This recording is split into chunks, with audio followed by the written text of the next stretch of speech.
A very good morning to all of you, and welcome to the main workshop of SLMUN 2023, where ideas will be shared, opinions will collide, and the world will be transformed, one speech at a time.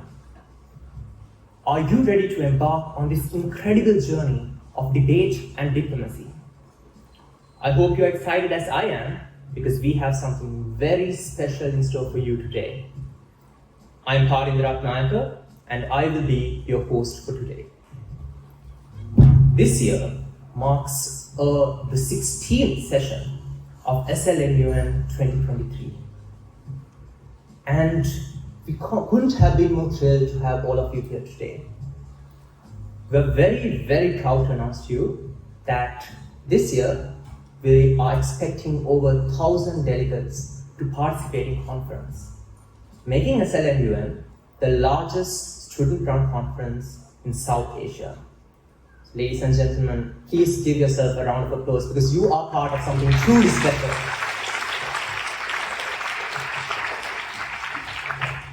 And speaking of special, I have some exciting news to share with you.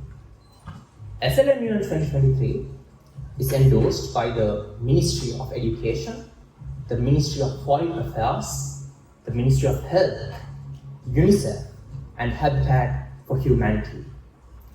It's a testament for the incredible work that we try to do here and the global impact that it has. Now, without further ado, it's time to hear from our esteemed Secretary General, the man who's made all of this possible. Please join me in giving a very warm welcome to the one and only Rehan Malik.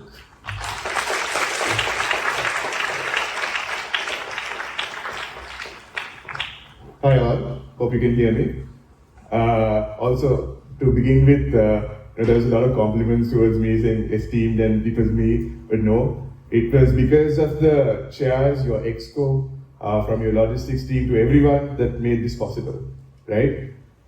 First of all, thank you so much for coming, right? This is probably one of the largest SLMUN workshops that have been held in over 16-year history, right? And I'm thankful that you're part of it, right? As Farid had already mentioned, we are reaching more than 1,000 delegates this year. And as you can see, within this hall itself, there's about 500, right? So it's something that I'm glad we achieved this year, right? We have more to go. But as you can see, Model UN is not the same it was like previously, right? From the halls that we've had this workshop at to what you will experience at conference this year, right? We are on a mission, as our conference theme says, to change the world one speech at a time, right? So that's what we're here to do today. We're here to make sure that we impart knowledge on you to achieve that particular mission, right? So you will have access to your chairs today, right? You can ask questions, make it interactive. Don't come here and just sit and watch, right? That's not the goal here. Remember, at the end of the day, delegates, you are paying a fee to come here. Make use of it. You are also investing time. Make use of it. Okay? So, considering all those factors, make it interactive. You can ask questions. The chairs are more than happy to answer. Even after this session, right? We still have, you can still get in contact with your chairs, right? And I also want to say, with regards to your things like allocations, and we have new partnerships that we want to announce. We'll be announcing that also at the workshop. From your FPS counts to deadlines to everything will be announced today. Deadlines, of course, I think we'll mail you separately. But with regards to how to do an FPS, how our formats work this time, how SLMUN will go today is where that will get covered, right? And my chairs have been training very hard for this. It's not something that we decided, hey, 1 week ago, let's have a workshop. No. We put in effort. We've had rehearsals, right? We've taken this very seriously, right? So make use of that opportunity, make use of the knowledge that's about to be imparted on you. And take this and make sure that this year at SLMUN, I want everyone here to speak. When we say 1,000 delegates at registration, that doesn't mean that 1,000 is just 1,000 participants. No, we want 1,000 youth to speak, right? And basically, put your solutions forward, your opinions forward, right?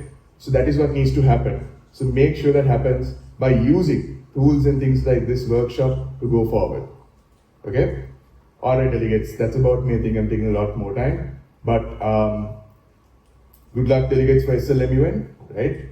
And have a good session today. Thank you.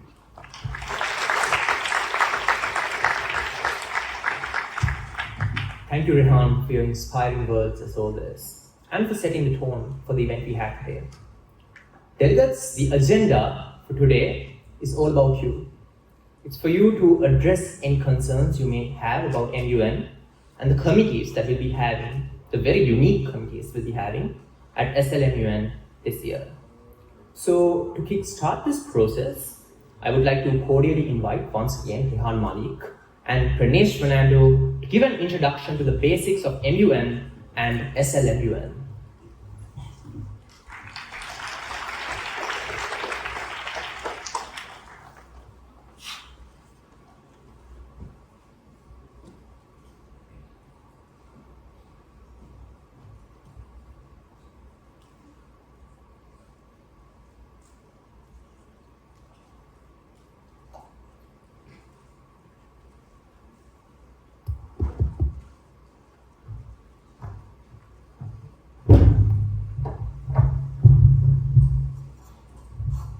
Alright, check. Alright, good morning everyone. Come on, a little bit louder. Good morning. Alright, good, great. So, as Pawan mentioned, I'm Pranesh from the CP team for SLMUN 2023. So, we are here to talk to you about what is MUN. So, why y'all are here today? What y'all going to be participating in. So, essentially, before I move on to MUN as a whole, let's talk about what the UN is, the United Nations. Without knowing the UN, you cannot know what MUN is. Essentially, we're going to take you back to World War I, where this all started. It started with a few countries who want to testify against Germany for responsibility of the actions taken in World War I. They created an alliance. This alliance, at the end, was named the League of Nations. In 1920, the League of Nations came into play. Their main objective they had was to prevent another world war from taking place. That's their main objective. However, over the years, the League of Nations collapsed. There are several reasons. One, it only had 32 nations, just only 32. Secondly, important countries like USA, Russia, and Germany were no longer in it. And then the final reason, the reason as to why it collapsed, it's World War II broke out in 1939. Why? And it broke out, that means the League of Nations failed. Why it failed? Their main objective failed, right? And after that, after World War II happened in 1945, when it came to an end, several countries again got together, create another alliance. Well, let's just say they decided, instead of League of Nations, they would dissolve the League of Nations and create something called the United Nations. So basically, time and time, over a year, countries joined it, right? And as of today, there are over 193 countries in the UN as members. But when we consider the UN, the structure of the UN, there is an organ structure. There are 6 main organs that create the United Nations, right? We start off with the main one, which is the General Assembly. I think you probably have seen this in news when presidents and heads of states go and speak on the top of this podium. That is one. We have the Secretariat. They are, as is like in MUN, we have Secretary General. Same thing, the UN, there is a Secretary General and his governors. Then we have a trusteeship council. Also then we have the International Court of Justice. Also, and finally we have Economic and Social Council, but most importantly the powerful one is the Security Council. Essentially, why it's powerful? Let's just say every resolution that any other committee creates in the UN goes to the Security Council. And why Security Council has a powerful as well? There are 5 countries there which have a power that no other country possesses. It's called the veto power. And this veto power applies to only 5 countries. Probably you know, USA, China, UK, Russia, and France. Essentially, it means if one of those P5 members votes against your resolution, it automatically fails. Doesn't matter how many you have for and against, if one of them goes against, resolution will not be implemented. Over the years, there are several resolutions that have been going on thanks to the UN. Some will say, I'll say, the UDHR. It's in every country's constitution as a fundamental aspect. ICCPR. All of these went to the UN and then all of them were injected to our constitutions in different countries. So if you consider also about Sri Lanka, well, Sri Lanka joined the UN in 1952 and became a member in 1955. That time as Ceylon, we named. Right?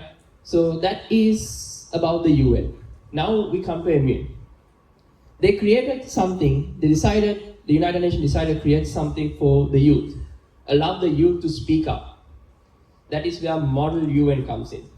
They first started it in the University of California in 1950, I believe. But they created it to allow the youth to give a chance to speak what do you think needs the world to happen, what changes need to happen. So basically, as you know, there are multiple MUN conferences around the world. When it came to Sri Lanka, as you know, MUN changed throughout the years. So MUN as a whole means what happens in the UN is simulated for you guys. You're not doing a whole scenario like we see in UN where they take months, weeks and months to get a research or get a resolution. Here in 2-3 days, you're setting up the problems, setting up solutions, and then fixing those problems, creating resolutions. That is what MUN is all about. Basically, simulation of a model of what the actual UN does, you're simulating it right here in the conference. So that is the definition of an MUN is. So you all should be privileged enough, you're going to have this honor. Because there are committees, I will not entertain, that will be by Rehan, will tell you what different areas you need to speak, what are the solutions that you need to bring up. Those are what you all are here to do. So as you know, there are your chairs are going to be with you all. You all can ask questions, all right, regarding these areas, what they need to discuss on these areas. That's where they are. So that's all from me. I'll now hand it over to Rehan to explain to you what SLMUN is. Thank you.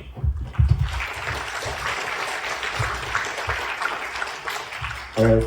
So as Pranesh rightly explained what MUN was, the structure of the United Nations. Now, what is SLMUN, right? So SLMUN, guys, is basically, MUN, a simulation. It's one of the largest conferences in Southeast Asia, as we already keep saying a lot of times, right? But what's different is, and why we have 1,000 delegates in comparison to a lot of other conferences, is because we have a standard that we regulate, right? That is also being helped to maintain by our charge d'affaires, Mr. Rohan El-Lawal, who's been basically helping us keep to a standard for the last 16 years. You'll notice a significant change between our chairs and chairs you see elsewhere, right? Because we set the standard basically. SLMUN is sort of a benchmark for all other conferences in the country when it comes to moderated nations.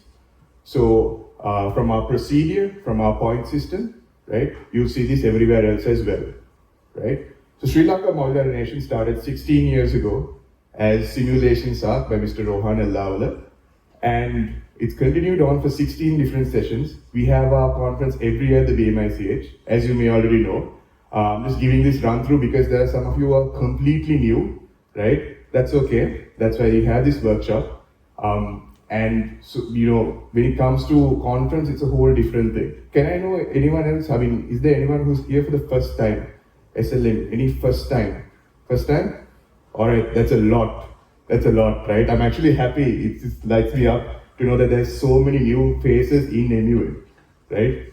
So you guys can put your hands down. We are like the national conference when it comes to Model UN, as Parid also explained with regards to our endorsements from the Ministry of Education. We are the only body that's Ministry of Education certified, endorsed. And Ministry of Foreign Affairs, Health, I'm not going to repeat the whole list. But at the end of the conference, you will receive one of the most valuable certificates. And I am pushing the idea that it's also one of the most valuable Model UN certificates you can have in the world, given the amount of endorsements that we have. So, like I said in my opening speech, thank you for taking the first step and coming to SLMUN, right? We further have practice debates and at the conference.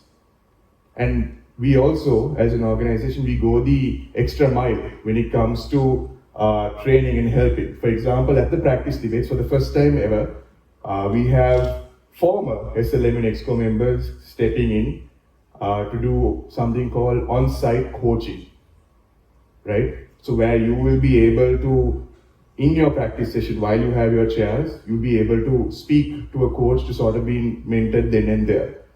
To the faculty advisors present, that was also a request. So now we've implemented that. So in addition to that, guys, we are also, like I said, the largest body and the national conference. And you might have noticed we have MUN workshops in almost every province, right? You name it, we are there.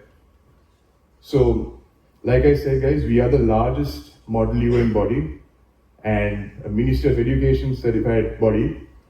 And we set the standard when it comes to Model UN. So as Pranesh sort of explained Model UN, I'm just giving you guys a brief about how SLMUN is as an organization. All right, I think that's about it from me on SLMUN. I'll see you guys at the conference. Thank you.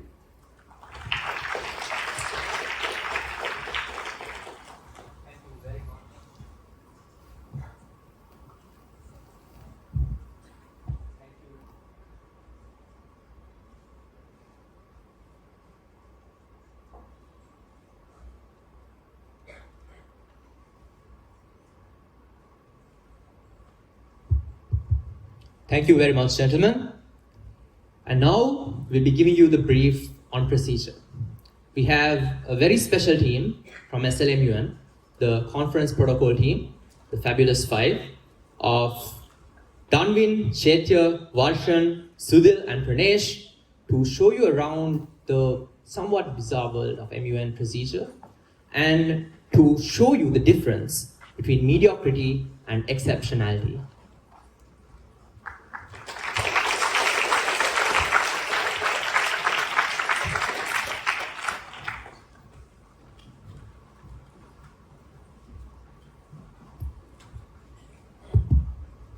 Okay, good morning everyone. Good morning. Can't hear you. Good morning. People are here, right? I can't hear you all. Good morning. There we go. Alright, so I'm going to get started with MUN procedure. So how many of you all have done practice debates in school? Alright, how many of you all have never done anything MUN related before? Like you're just showing up at the workshop for the first time. Alright, that's great. Means we have a lot to improve on, and this workshop is going to be very helpful for you all. Can we get this presentation up, please?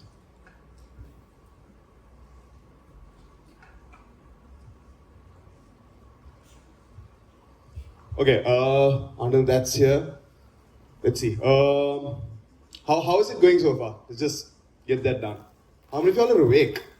Because you all need to absorb a lot of information, and if you all aren't awake, it's going to be a bit difficult.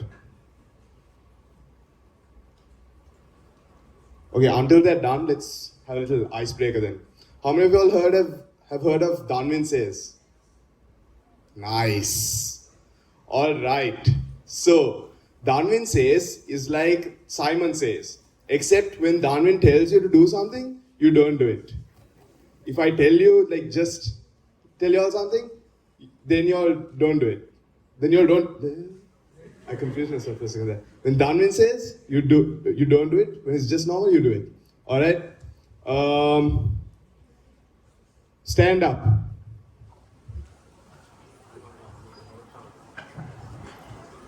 Darwin says jump 10 times in the air. All right, everybody's listening. Very good. All right, sit down. Look at the person next to you and say hello. Okay, look at the person next to you and find out their name. You guys are actually supposed to tell each other your names, so Darwin says, you're not going to do it anyway, everyone's listening now. Alright, so at this workshop, we're hoping that you're not only going to learn about MUN, we're hoping you'll get to know a lot of other people, because MUN isn't just about like coming somewhere, debating and then leaving with your reward, right? MUN is about making relationships and forming connections with people. We hope that you all start at this workshop. So just start a conversation with the person next to you. Obviously not while we're talking, it's a bit rude. But like, between breaks, you have breaks, So yeah. Yeah, I have to keep you all talking. Cool. Let's see what else. What else would you all like to do? Darwin says stand up. Simon says stand up. We're not playing Simon says now? Oh, alright. Shit, we got the presentation. Cool. So this is the presentation for procedure.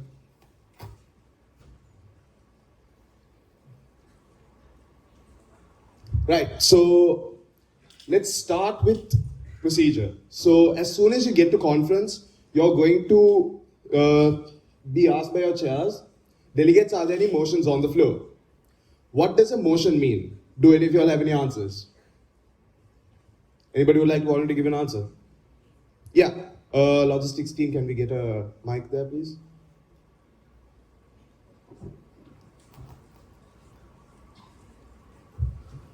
Yeah. Keep your hand up, keep your hand up. It's fine, guys, sorry.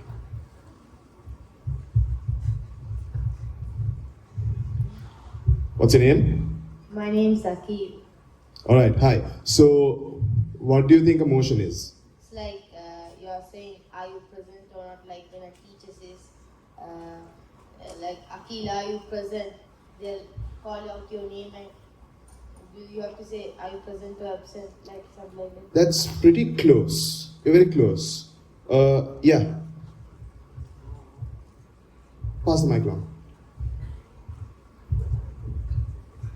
Basically, I think a motion is when the delegate proposes something for the House in order to follow. For example, motion to move into working paper debate, motion to move into agenda, stating the agenda and so on. Exactly. So basically a motion is something where when you want to move debate further, you propose a motion so that you can move into the next session of whatever is happening in the committee, right? So the first things to get things started is the motion to move into roll call, right? So you just raise your placard.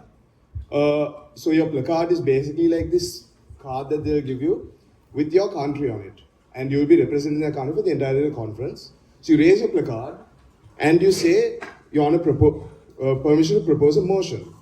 If your chair accepts, you say motion to move into roll call. At this point, what your chair is going to do is they'll start reading out the names of countries. And if you're a country with voting powers, you're going to raise your placard and say present and voting, your honor. If not, you will just say present. All right? So that's what roll call is. Is everyone clear on that? Any doubts? All right. So let's move into motion to set the agenda. Now, what is the agenda? Yeah. The topic used in debate. Correct. An agenda is the topic that is used in debate. All right. So whatever your committee is going to be discussing that day, that will be your agenda for the day. These topics have already been pre-decided by our chairs, and they have been released on the SLMUN website. And your study guides have also been sent out, so go check those out. But yeah, the agenda is the topic that you're going to be discussing.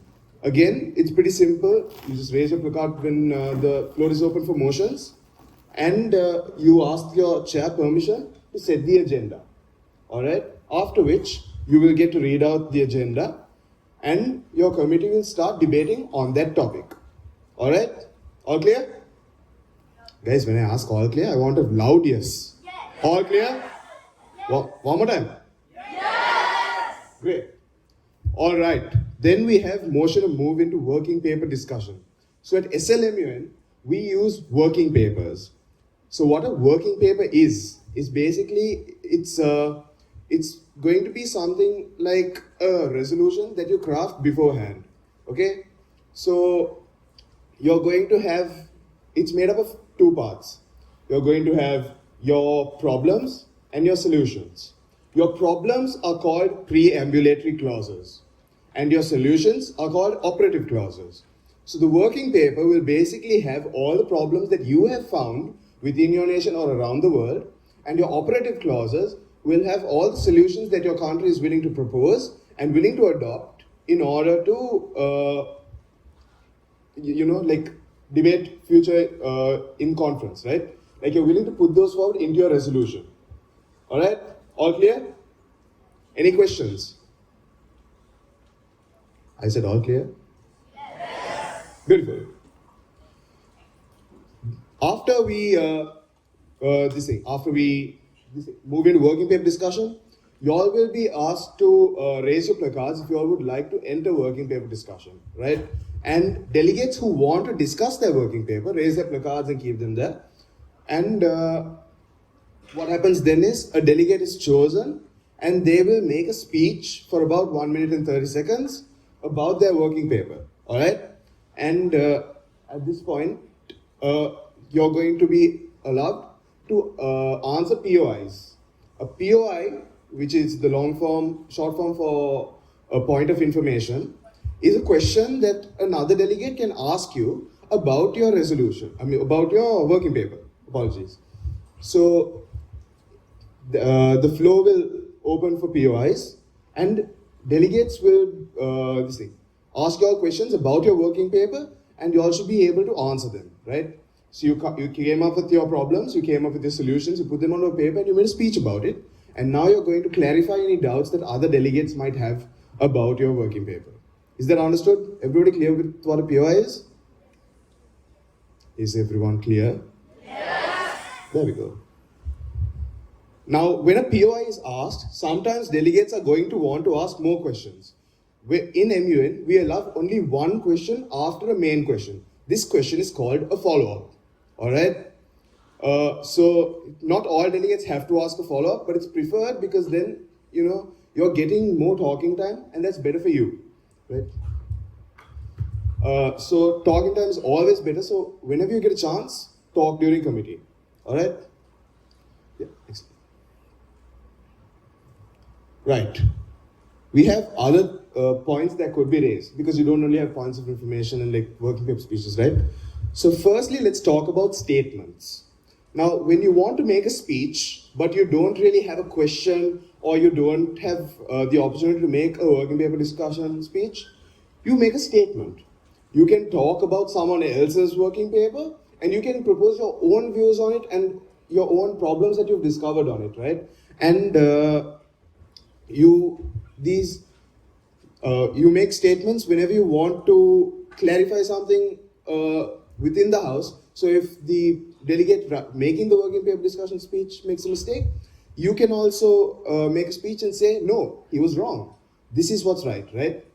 So that's basically what a statement is. You can propose your own ideas or in addition to something else, right? Is everyone clear on statements?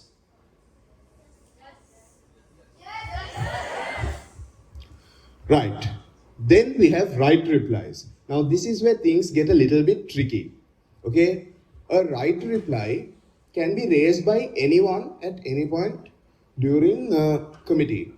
Now you have right to reply based on 3 grounds. You have foreign policy violation, factual error, and infringement of sovereignty. Alright? So let's talk about foreign policy real quick. Can I have Varshan and Sudhil on stage for this, please? Right. So I'm going to explain what foreign policy is. Now look at Varshan, right? He looks like a very happy person, right? Yeah? Look at Sudhil. He looks a very angry person, right? Yes. Okay, so Varshan is always happy. He's never sad. That is his personality. And Sudhil is always angry. He is it's okay, he's going to therapy. So Sudhil's personality is anger. Now, Sudhil is never going to act out of his personality, right? And Varshan is never going to act unhappy, right? Because that's their personalities. A foreign policy is exactly like that for a country. You're not going to act out of your own foreign policy because that's what your country is following, right? That is what your country is saying that they are, and that is what they will do, all right? So, thank you, Varshan and Sudhil. Right? So that is what a foreign policy is. Now, when someone makes a mistake with their foreign policy, that is when you raise a right reply based on foreign policy violation. Alright? So it's basically a standard speech, generally about 45 seconds long, where you point out the mistake that the other delegate made, and you can also add in a solution based on the foreign policy violation that they made, right? So now let's say that Varshan, he becomes angry for some reason, right? Someone can raise a right reply based on foreign violation because his personality changed. Okay? Do you all get the reference? You all understand this, right? Okay, some of you all look pretty confused. So just let me know if there's any questions, right? So you can make a speech against him saying, no, he's not acting like he's supposed to. He's saying something completely different now, and that's not right. Okay? So, yeah, right. And that's what a right reply based on foreign policy violation is. Is everyone clear on that? Yeah? No questions? Alright. Next, let's go to right reply based on factual error. Now, what side does the sun rise from? From the east, right? Now, what if I was telling you that the sun would rise from the west? Is that right or wrong? Right. So that is a factual error, right? We know that the sun is going to rise from the east. So that's a factual error because we know it's not going to rise from the west. That is something that you can do in committee. If someone says something that is factually wrong, you can raise a right reply based on factual error. Alright? You can raise a right reply based on factual error and then you point out their mistake and you tell them what the right thing is. Okay? Then we have right reply based on infringement of sovereignty. Now, you're at MUN, you're supposed to be diplomatic, right? So you're not supposed to take digs at other people's countries. So you can't just go and say, no, USA is going and making all these bombs just to kill people, right? Like, you can't say that, right? Because you don't have any evidence that they are. So that is what a right reply based on infringement of sovereignty is. Okay? It's very rare, but it does happen sometimes. And you have to be very careful to be respectful of other countries and what you're saying. Okay? So when someone does insult your country, like straight up insult your country with absolutely no evidence, you can raise a right reply based on infringement of sovereignty. Okay? Is everyone clear on that? Alright. Let's move to point of parliamentary inquiry. So now let's say you have a question and you want to ask the head table about it. That's when you raise a point of parliamentary inquiry. If you have some question about procedure or debate or something, that's when you raise a point of parliamentary inquiry. Understood? Is everyone okay with that? Alright.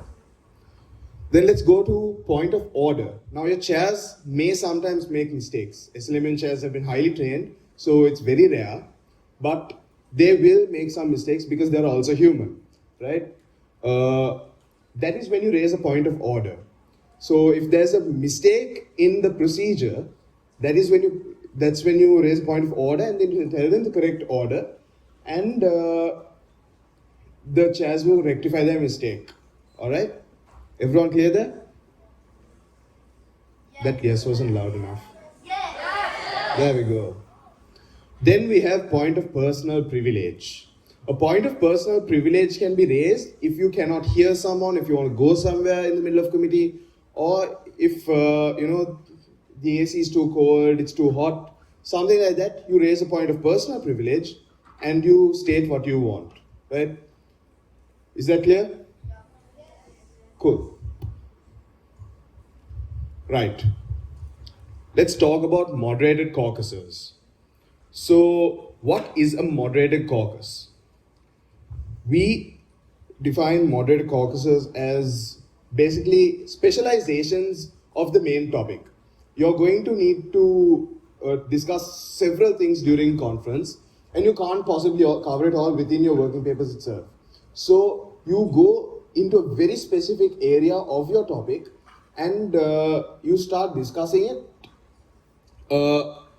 by sending in a mod. So now you have two ways of sending in moderated caucuses. Firstly, pre-mods, right? Pre-mods are basically the moderated caucuses that you're allowed to send in before the conference even starts, right? So these are the moderated caucuses that will most likely be discussed first. So these are all extra points that you can get early on itself. So yeah, you have pre-mods and then you have mods during the allotted time in the committee. So the mods that are in committee are, so they're marked, they're chosen by the chairs, after which they move into a voting process from the delegates itself to discuss whether it's worth discussing, right? So this generally happens with all of the mods, but mods that are sent during committee go through an initial round of voting to see whether it's worth being discussed, right? Is that understood? Yes. Thank you. So the moderated caucus speeches. Now, generally, you're allowed to say the number of speakers and the time frame that you want to give, right? Time frame is like how long you want each speech to be. But it's always best if you could just leave it up to the head table's discretion. So when the head table asks you time frame and number of speakers, you say up to the head table's discretion, and they will allot time and speakers based on how much time you all have left to allow for the most efficient quantity and quality of debate. All right. So the first or last speech is generally sorry, did everyone at the back hear me? Yeah, cool. Okay. So the first or last speech is given to the delegate who sent in the moderated caucus, right? So yeah, that. Now, moderated caucuses are written in a very specific way. You have to start them with words such as addressing, discussing, taking into considerations, realizing, or reviewing, right? So words like these are what you need to use when you're starting a moderated caucus. So let's say recognizing the deep-seated issues within the NPT, right? Obviously, you can't send that in as a moderated caucus, but that is an example of how you would word it, right? You need to use those words and you need to include solutions within your topic, right? So now let's say you're recognizing an issue, and then let's say that you have a solution. You're going to try and work that in somewhere within this thing itself. And a moderated caucus will basically discuss the feasibility of that solution, right? So yeah, that's how you word this thing. For ease of writing, first figure out why the problem exists in the first place, right? This is how you solve any problem. When you want to solve a problem, go to the root of this problem and figure out how you can solve it from there, all right? So it's very difficult to have a very diplomatic debate if you don't find solutions for the problems that you all are finding, right? So that's what MUN is going to build up in you, right? So you're going to come to MUN, you're going to find problems, and then you're going to use your brain and try to figure out solutions to the problems that you found. That is diplomacy. All right? Is that understood? Yes. Thank you. Right. So I'm going to give the mic over to Chaitya, who's going to take over from here. Thank you for having me, guys. Oh, logistics team, there's a doubt here. You can do this. Run. Yeah.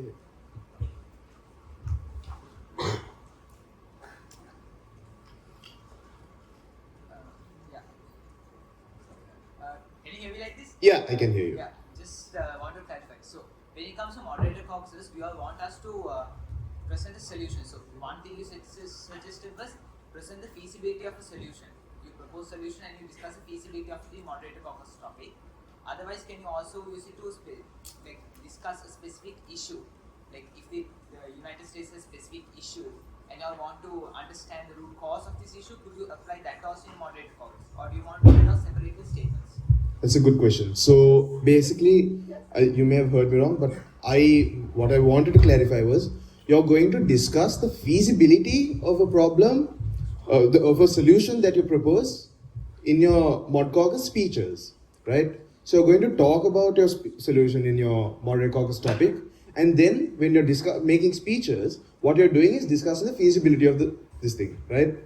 And yeah, you can also just specify on the issue instead of including the solution as well, but that makes it less streamlined, right? That means debate could go anywhere and anything could happen, and moderate caucus is supposed to be more like specialized than particular. But you can send in moderate caucuses that don't have solutions inside as well. You can just focus on the issues with special emphasis on this part of the thing, and you can go on like that. Thanks. All right? Yeah.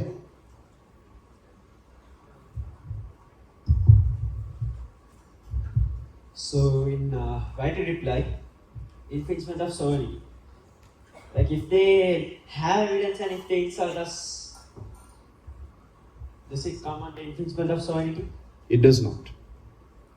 Because what they're doing there is not insulting you. They're just calling you out for something that you've done. Right? That's not insulting you. That's just, like you made a mistake. There's evidence of it. And you're saying you're not doing it. So that is just you, lying to the rest of the UN. At that point, you have no way of raising a right to reply based on infringement of sovereignty. Alright? Okay. No worries. Alright guys, that's all the time we have for questions. I'm going to move on to Chaitya Karuna Sena.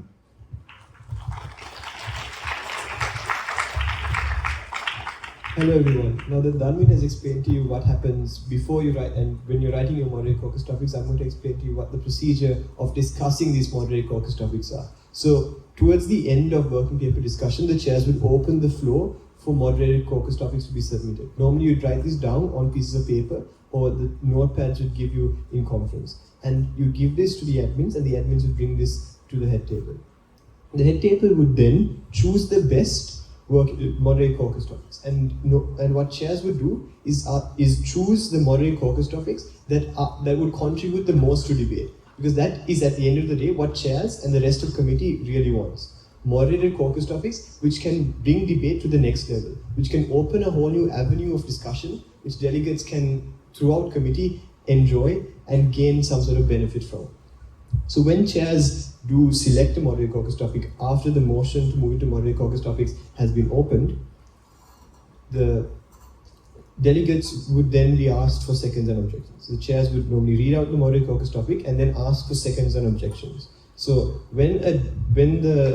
if there are no objections, you move straight into debate of the moderate caucus topic, which I'll come to in a bit. But if there are objections, and the two grounds for objection are, as can be seen here, that it's already been discussed in committee, which means if a moderate caucus topic has already been discussed in committee and the subject matter in the moderate caucus topic, or the topic or the solution in the moderate caucus topic has been mentioned before during working paper discussion, whether as a POI or as a chain of statements, that is a valid grounds to object to that moderate caucus topic, so that we don't waste any more of committee's precious time.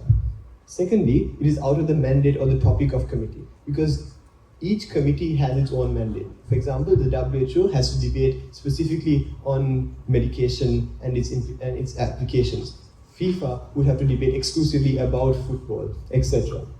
And the topic, obviously, if a moderate caucus topic and its solutions isn't within the bounds of the topic, then you would simply be objected to. If it is objected, and these are valid grounds for objections, the committee would then move into voting, where they would require a majority to pass the moderate caucus topic and move into discussion. So when a moderate caucus topic passes, whether by having no objections or by passing a vote, the head table would ask the delegate who has submitted the moderate caucus topic to state number, speakers, and time frame. Does everyone understand so far? Are there any questions, any doubts? No? Okay. Then the delegate who has submitted the moderate caucus topic states the number, speakers, or time frame, or gives it to the head table discussion, where the head table decides for themselves. Generally, if time permits, normally it's around 5 speakers, 30 seconds, or 4 speakers, 30 seconds each. And then the head table asks the delegate who submitted the moderate caucus topic whether the delegate is to go first or last. The delegate can then choose whether they want to go first and explain the topic, or go last and sum up what everyone has said and provide their own grounds. And then the head table obviously opens up the floor for everyone else to speak. Please note that when you are giving a speech on a moderate caucus topic, you don't have to side with the solution in the moderate caucus topic. You don't even need to side with the problem. You as a delegate represent your own country's beliefs, and you are free to talk about any aspect of the moderate caucus topic. You can tackle the problem within the moderate caucus topic from any angle that you want to. Which means that you can say that this solution is good and there should be further solutions added onto this and explain. Or you can say that, for example, this solution is absolutely terrible and it should be struck down immediately, and these are the reasons why. Because you have to explain to the House why they should care about the solution, or why this isn't really a problem. And in doing so, you can make sure that debate itself is really interested. And I hope you guys are also really interested in what I'm saying right now. Are there any questions for me? No questions? Is everything that I'm saying perfectly clear? Thank you. Then the cycle would continue and the committee would discuss as many moderate caucus topics as possible. Again, there are places where you can ask delegates for POIs, delegates who've spoken for POIs. You can interject with statements, etc. You can add with right replies, as have already been discussed. So after moderate caucus topics have been discussed, you move into unmoderated caucus, which basically is when everyone in the committee room stands up and breaks into blocks, which form resolutions. A block is a group of delegates whose foreign policies align. As can be seen here, a block is generally divided based on matter of foreign policy. You can divide based on geographic location, for example, what continent your country belongs to, but we generally advise against that because what committees need is debate, and that is diverse, and resolutions and blocks which are made up by diverse members. And you can also break blocks based on whether your countries are members of certain organizations. For example, like if your country is a part of the EU, that is also a possibility. Furthermore, note that when you do divide by blocks, generally each committee would have typically 2 blocks, and each block would have roughly 2 to 3 sponsors. And for these sponsors, every single operative clause and every single preambulatory clause, which will be explained later, has to match up to their foreign policy. There cannot be a single operative clause or a single preambulatory clause or any word in the resolution that does not align with their foreign policy. If that does happen, delegates are obligated to bring up foreign policy violations to the sponsor nations, and sponsor nations can be removed. Now, please note that's for signatories, meaning the vast majority of members of a resolution, of a bloc. The foreign policy, or every single operative clause, does not have to match up to their foreign policy. They can agree to most but not all of the operative clauses. Is everything clear so far? Any doubts? No?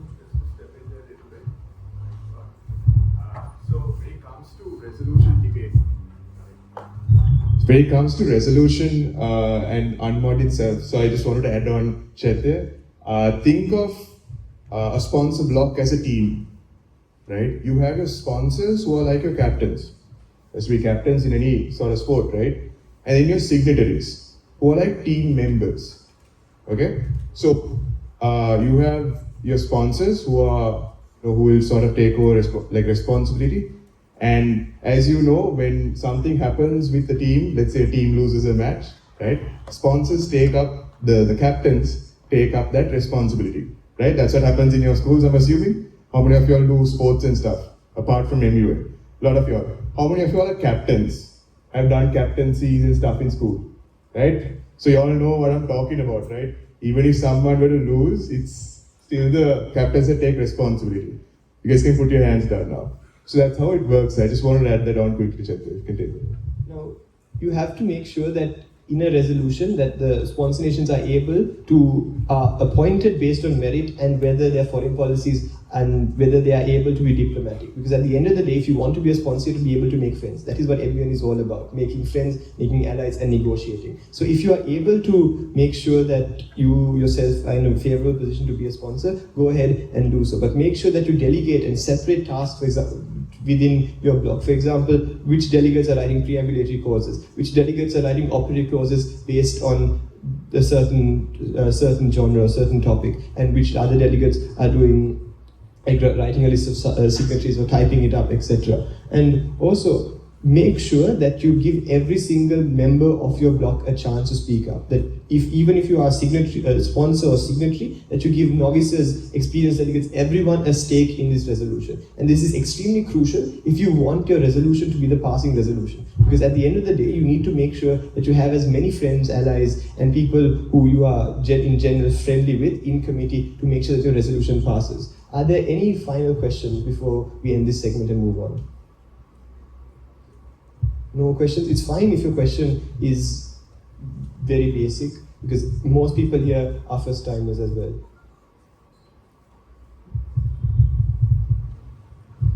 I now invite Varshan to continue with explaining procedure. Hi guys, I'm sleepy, so excuse me if I slur words around a little bit. So I'm going to be going over resolution writing. Now, Chetri just went over Unmoderated Caucus session, right? Where you guys form your own blocks, you guys work as a team to come up with this document. Now, this document that you're working on, I'd say at the very least, is probably the entire reason why you did conference in the first place. Everything that you have discussed over the course of conference, you compress it into this one document called a resolution, right? Every single solution that you have come up with, every single problem that you have thought up, or whatever framework, organization, or task force that you have come up with, this is where you try to implement it, right? Let's think about what a resolution is in the first place, right? Like I said, it's a document. It has a particular structure. I'll get into that in a minute. But there's a voting procedure and all that, but this is fundamentally what you use to implement everything that you have talked about in conference. From your working paper discussion to your moderated caucuses, everything that you have discussed, all that content gets compressed into this one document called resolution. So, format, right? You have to mention first and foremost the topic, the agenda at hand, okay, which has already been set, or you know the topic by that time, trust me. And you'll have to mention who the sponsors are, like Rehan had mentioned, the sports captains of MUN basically, right? You write down their names and you write down the signatories' names, right? Basically anybody who had helped with the construction of the resolution and simply just believe in it, simply believes in its feasibility and its ability to pass. Now, the next part of the resolution is the preambulatory clauses, which isn't regarded as, okay, it's important, but it's not as important as operative clauses. Let's go over to the difference between the two, right? Because these two are like the biggest chunks of your resolution. The preambulatory clauses are basically the problems that you plan on addressing inside the resolution. Everything that you had thought up of, everything that you believe is wrong with the word in relation to that particular topic that you are discussing. Okay? There's another particular format to phase out. Both of these, I'll get to these in a minute, alright? Now, that's preambulatory clauses. You don't spend more than, quarter page on it? Because you at the UN, you're not here to realize what the problems are. You're here to realize that there are problems and you need to solve it. Now, the solving part is resolved. Sorry, like I said, I'm slurring words. Is resolved using operative clauses, right? Now, operative clauses is just a big fancy MUN word to say solutions, okay? If you want to make an organization, you can make it, and it's going to be called an operative clause. Now, it's the biggest chunk of a resolution, okay? If you are in a really good committee, okay, and you have a lot of competition, it's a high quality debate, you'll have a very long resolution full of operative clauses, okay? These operative clauses are not simply just sentences, they are detailed descriptions of what exactly you want to implement using the powers of the United Nations, okay? So I think we can move on to the next slide where we have an exemplar resolution, okay? So I'll get a little close into this. Like I said, you have the topic up there, you have sponsors, signatories. Normally the list of signatories is much longer because you can have a maximum number of sponsors, yeah? But the number of signatories you can have is literally just limited to how many delegates you have in the committee. Because you can be a signatory to both resolutions, keep that in mind, all right? Now, preambulatory clauses. Like I said, specific format. You have these keywords that you have to use, which is in italics over here. Sorry if the mic is far away. You guys can all hear me, right? Yeah. Louder? Yeah. Good. Okay.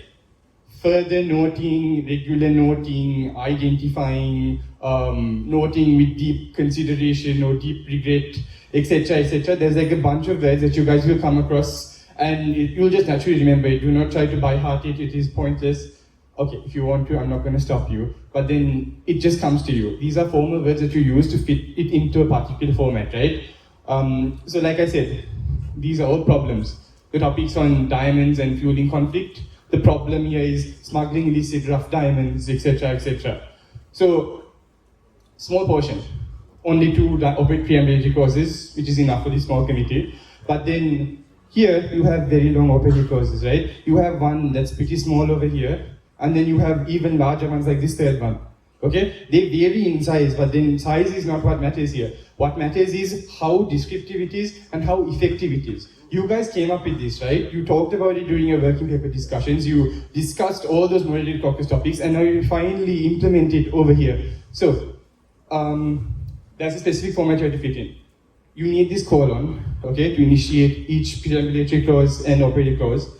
At the end of every operative clause, you have to put a semicolon, okay? If you guys remember what you were taught in English back in school, okay, and try to put a full stop at the end of every sentence, I'm afraid we cannot take the resolution into consideration because as far as the United Nations is concerned, the moment we see a full stop, we stop reading the resolution. Is that understood? Which is exactly why, okay, this is a sample. There are more operative clauses, obviously. So that's why there's the semicolon here. But if hypothetically this was the last operative clause, that we are full stop over here. Okay. I don't want to go too deep into this topic, but I guess you guys can get a basic gist of what exactly a resolution is supposed to look like. Yeah?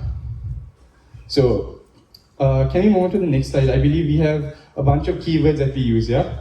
So, we use all of these to initiate each of the preambulatory clause and operative clause. It's good to have a copy of this, especially since you don't have to memorize. During Unmod, you can use your devices or whatever sheets you have, and you can refer to these when constructing your operative clauses and preamps. So, that's resolution writing for you, and that's its importance. Are there any questions on the structure of a resolution? None? Good, in that case, I'll be passing it on to Sudhir, who will be talking about discussing these resolutions and voting procedure. Good morning, guys. Seems like you guys are a bit sleepy right now, if I'm right. So, but we'll move on with the next part. So now, like Varshan and Chet, and we moved into unmoderated. So what happens after you write your blocks, after you separate into your certain groups, and like earlier we talked about your sponsors who are your captains of the captains.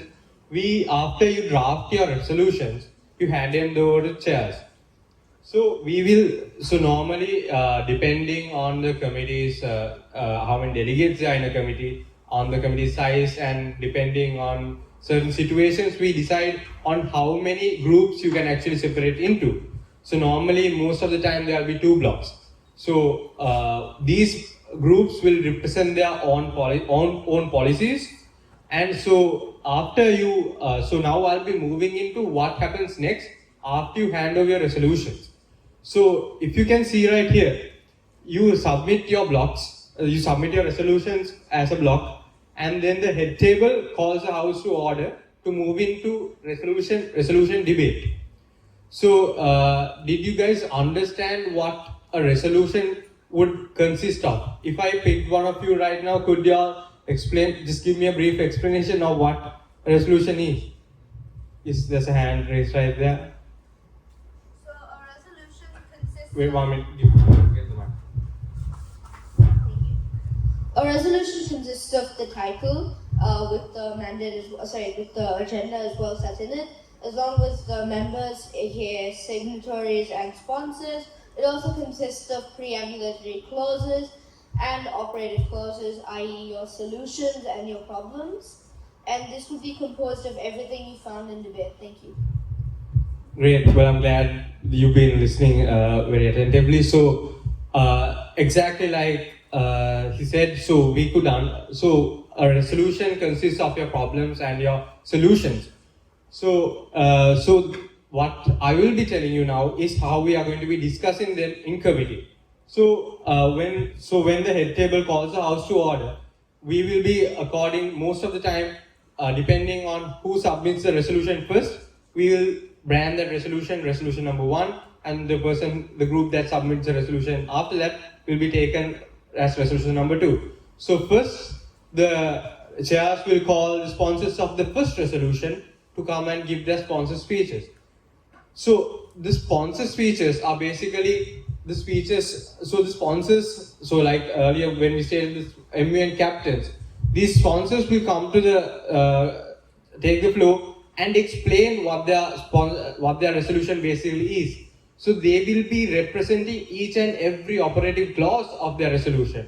So you can, so delegates are allowed, so the other delegates in the committee have to reference, so should listen closely to what these sponsor speeches are, because this is what you will get as the explanation for all these operative clauses. So necessarily operative clauses don't have a lot of explaining within the resolution itself, but the sponsors are responsible for explaining what these operative clauses are and what they are meant to do, if there's an action plan, how the action plan would work, and these are what basically the sponsor speech would contain. After that, the head table opens POIs for these sponsor speeches. So the sponsors will be entertaining POIs from the delegates in the committee about their resolutions. So basically, a delegate, if he or she sees an issue with a certain operative clause, the delegate could ask a sponsor to explain or further if there's a certain specific issue with a certain word or wording or a certain term used in the operative clause. A delegate may pick that out and ask the sponsor to explain it.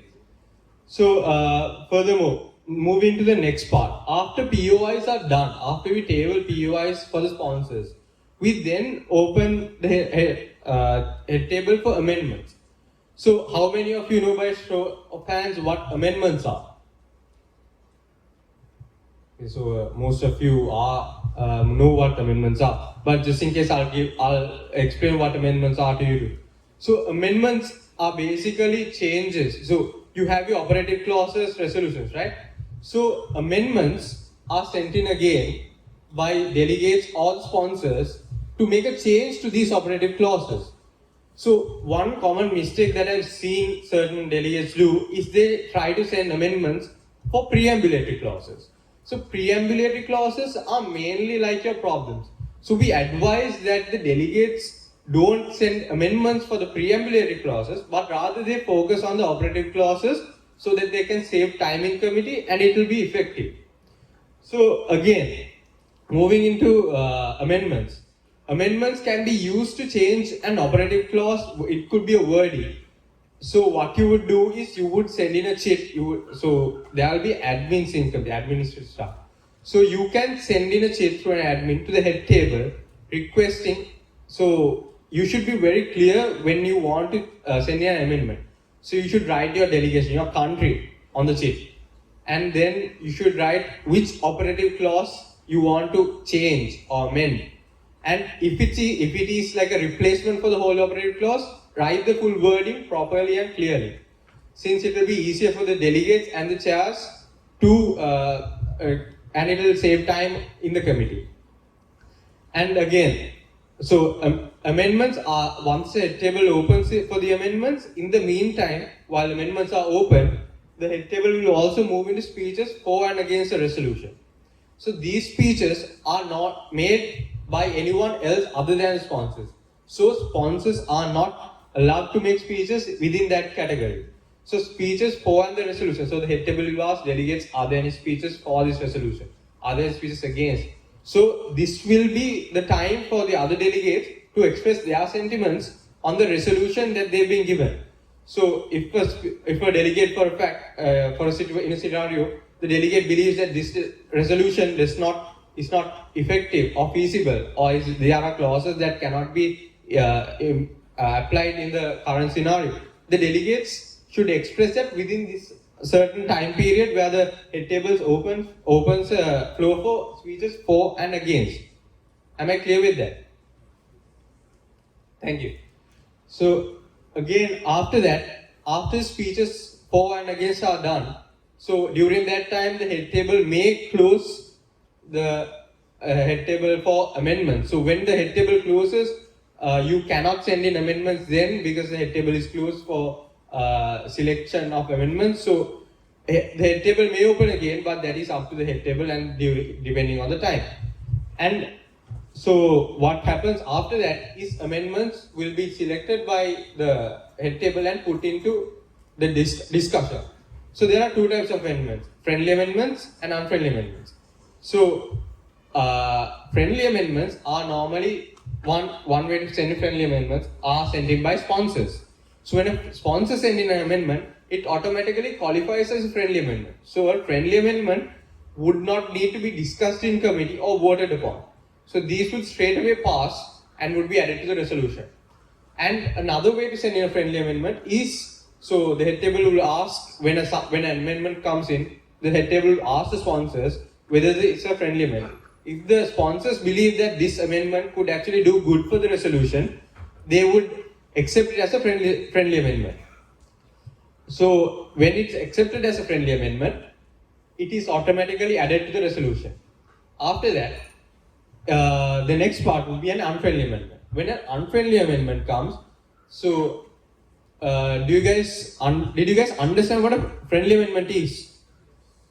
So if I just ask one of you to explain what friendly amendment is, could you give me an explanation, a short one? So, one over here.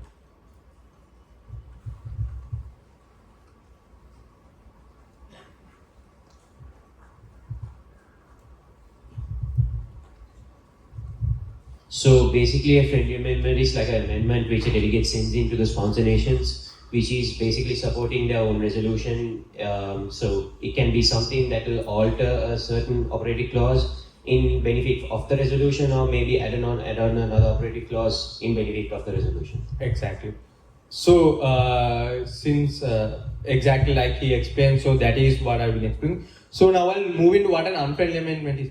So when an unfriendly amendment is proposed, that is basically an amendment that the sponsors do not recognize will do good for their resolution, so they do not accept that should be added to the resolution. So what happens is, we move into a discussion of the amendment. So we discuss the amendment. So normally the delegate that submitted the amendment gets a chance to speak. So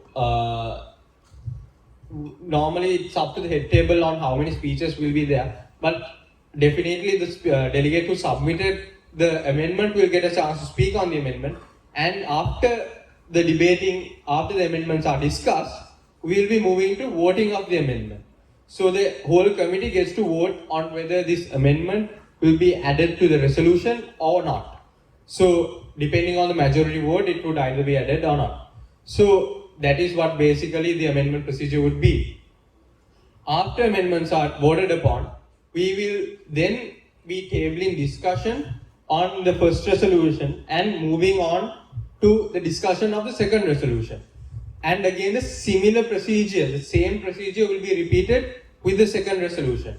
The second resolution have its own sponsors, and we will be doing the same thing with the second resolution. After we are done with discussing both resolutions, we will be moving to something called open debate. So this is a chance where everyone, including sponsors and signatories of both resolutions, get a chance to speak on and compare both resolutions and give a summary of what both resolutions look comparatively. So once once open debate is tabled, we will be moving into resolution voting. So resolution voting would be the final end product of the day as a committee. What you're going to show as a result of your committee. This would be the procedure of how we would end the final procedure. So firstly, we would, according to how resolutions are submitted, we would call for voting for the first resolution. And where, like it's shown here, we take the votes for resolution 1. And it's important to note that sponsors are not allowed to vote. Sponsors of resolution 1 are not allowed to vote here. So after we take the votes on resolution 1, this is what happens. So normally for a resolution to pass, it should have 2/3 of the vote. So if a resolution does not have at least half, so for instance, say a resolution has not even half of the committee's votes for. So if the resolution does not have 50% of votes minimum, resolution automatically fails. So moving to the next one. So we take the votes for resolution 2. And again, the similar procedure, sponsors are not allowed to vote. After that, normally we only allow for, so as to not conflict policies or the end outcome of the committee, we only allow one resolution to pass. So if a resolution has a 2/3 majority of the committee, the resolution passes. So is that clear on resolution voting? Everyone got it? Okay, then, so I believe there's a question. Can we get the one?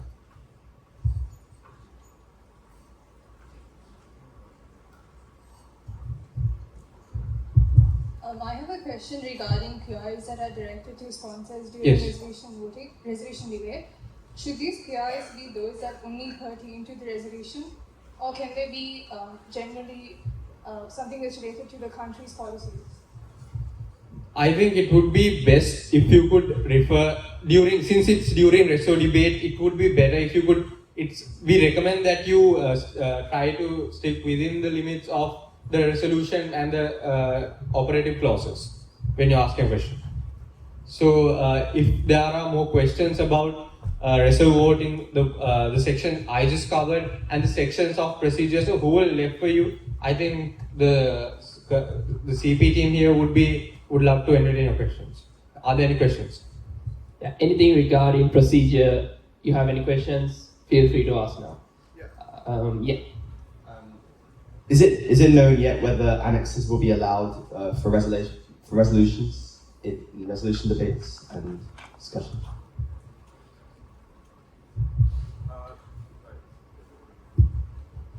Can you define what you mean by annexes exactly? Are you talking about reference documents or separate like organizational mandates? Like specific amendments to resolutions. So you don't really have to annex it. When you send in an amendment, it automatically just adds into the resolution. So it's not really an annex, it just adds in. Like we add it in, let's say you have 10 operative clauses already. If you add in an operative clause, that will be operative clause number 11. So that's how it works. That's where the amendments section comes in, where you are providing all of these amendments. It's up to the House or to the committee to decide if it wants to go in or not. If it passes, it adds on either an operative clause or a sub-operative clause to any other operative clause mentioned. If it fails, it doesn't go in. I think was it addressed? Or? All right, cool. Any other questions? Yes, at the back. The one with.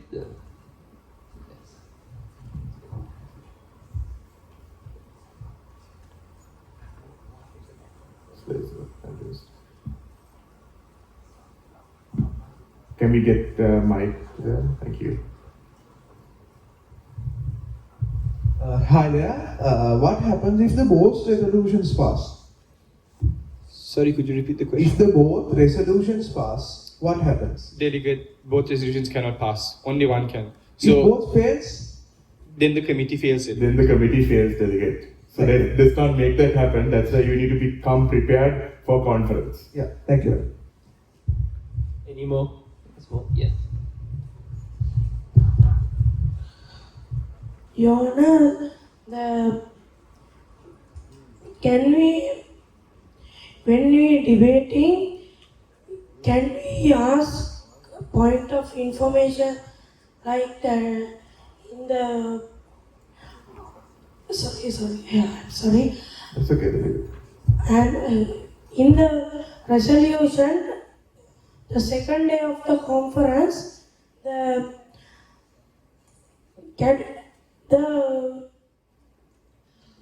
head table will discuss the working papers also. Yes. Yeah, we will. If we have time, we can discuss all other working papers. That will be up to the chairs. We'll decide on that day. Thank you. Any more? Yeah. Let's start there, yeah.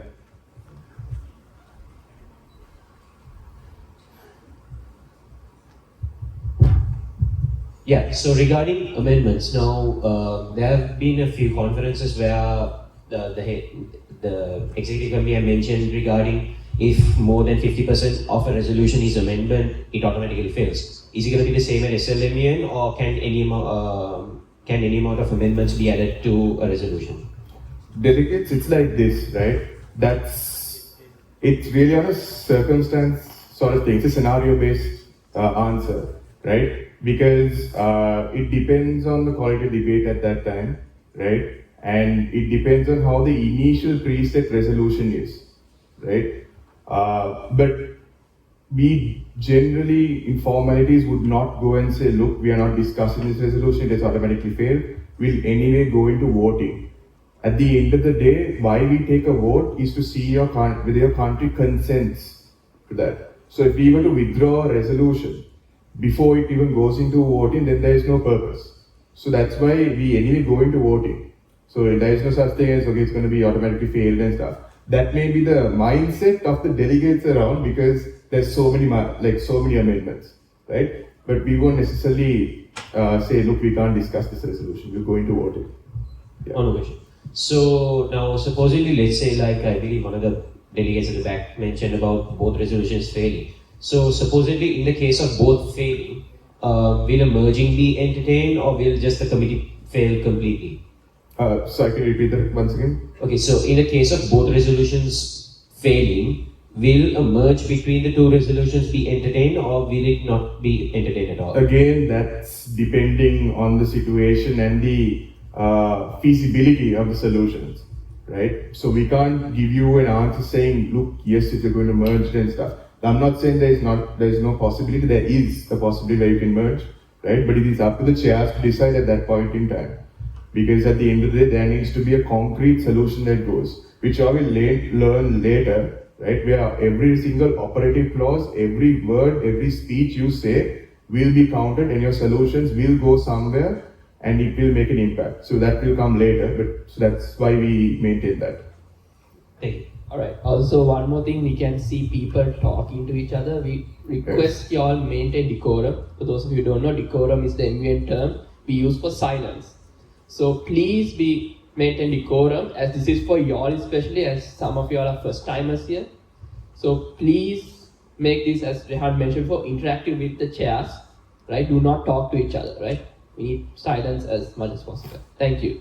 We'll open for one more question. Is there any question? Yes.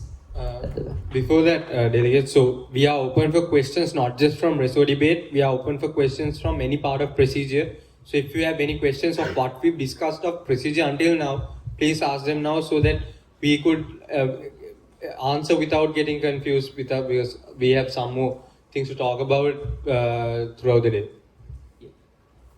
Is it possible to get an example or a worded demo of what a mod caucus would ideally look? So it's like this. So an example. So let's take an example of the current economic crisis in Sri Lanka. That's one. I'll give an example as a topic, right? So let's say in that we discuss the issue of the export issues or the importing issues, right? So that's just your main topic. Your subtopics are the import and export issues.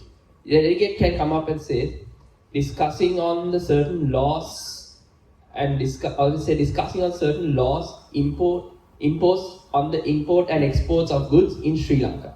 So that's your subtopic. That's essentially what a mod caucus is. So essentially, basically, your main topic, you break it down to subtopic. That is just an example. All right. Yeah. So, I mean, another example that we can sort of give with, let's take the topic of mitigating climate change in South Asia. Mitigating climate change in South Asia. That's the conference topic, right? A mod caucus topic would be something like discussing current efforts taken with regards to eliminating biogas, so something like that. So you're breaking down topics like discussion into little packets of discussion, right? Little pods of discussion from your main topic, right? So that's what an example is. Also, if you want a visual of how a mod caucus looks like, right? We'll be releasing our delegate manual within the next couple of days, right? It's to be uploaded. So you can see like a clear visual of how it looks like, right? Also, MUN is a global concept, right? So things like moderated caucus, you can Google it and you'll find so many resources that are also showing you like a standard of how it is, right? Yeah. There are lots of websites and stuff like bestdelegate.com that have their own guides as well if you all want to go through that. You can go through all of those resources because MUN has a lot of things online and it might vary here and there slightly, but the base of each idea is the same everywhere, right? So if you have any doubts, you can go to the internet or you can clear it with us here, right? As we just opened one more, just as we discussed, one more question will be entertained. Is there anyone who wants to ask? Yes, there is one at the front.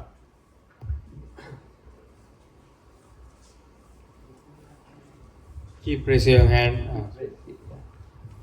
Akil, right? There we go. Yeah, you can ask. Yeah. Actually, when presenting your preambulatory clause, is it possible to present a video to back up your preambulatory clause? No, you can't send any videos, nothing of sort. You have to word it. Everything has to be worded. Right? No videos. Or not even for operative clause, nothing. You can't send any videos. Has to be only written. Thank you. I know you have more questions, guys, but we cannot answer right now. Wait, hold up. I think we can open for a few more questions because there seem to be doubts. Yes, are there any questions? Yeah, at the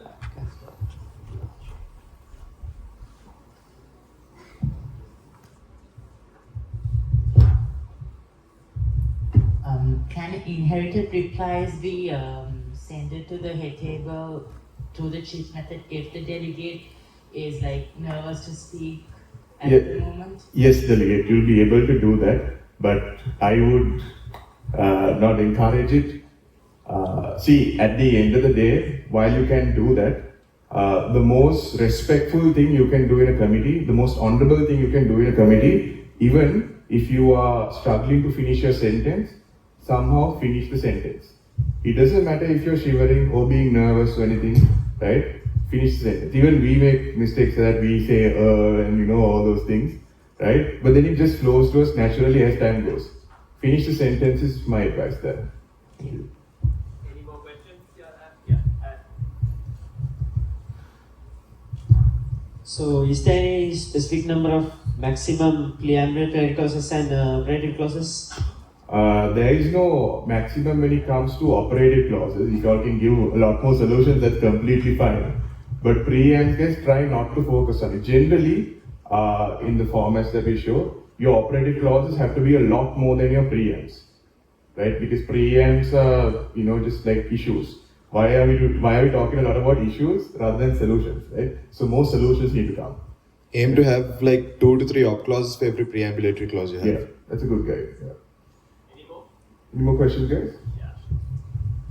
How should we submit the pre-mods?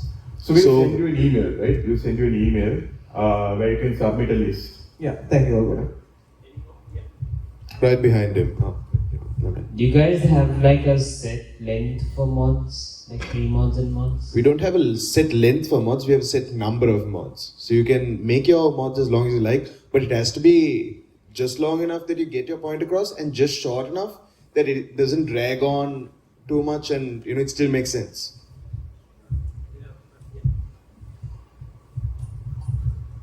Is there a possibility of both resolutions gaining the same amount of votes, and if so, what would be implemented?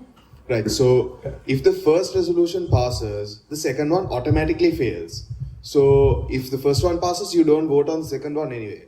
If the first one fails and the second one also gets the same number of votes and fails, then both resolutions fails, right? And then the committee fails. After which your chairs will let you know what happens. Also, we mentioned the merging is there, but it's up to delegates. Chairs can't enforce it on anyone. It's just a decision taken at committee only. All right. Yeah.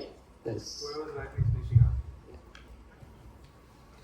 Can we send amendments in the working paper discussion?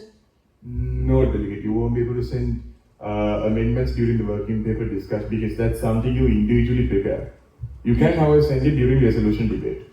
Thank you. Amendments are only kept for resolution itself because we don't have time to, amend your own working paper on that day.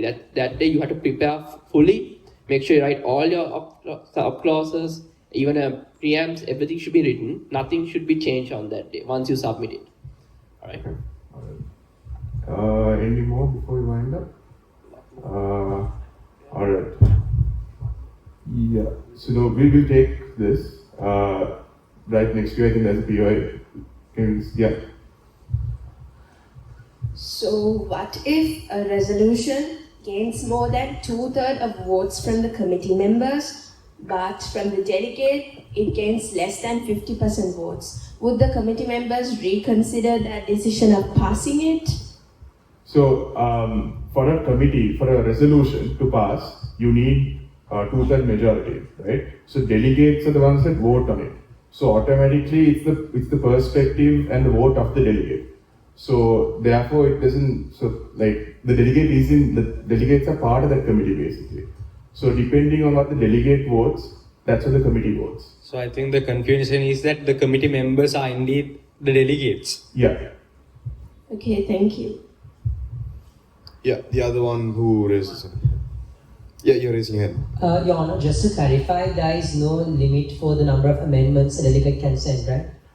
That will be announced in due course. There is a limit. We'll announce that soon. Most probably during your practice debates. Thank you, Your Honor. Just to clarify, what if one of the op clauses infringe one of the country's foreign policy, and then, but then with the others it can cope it up? So what can we do with that?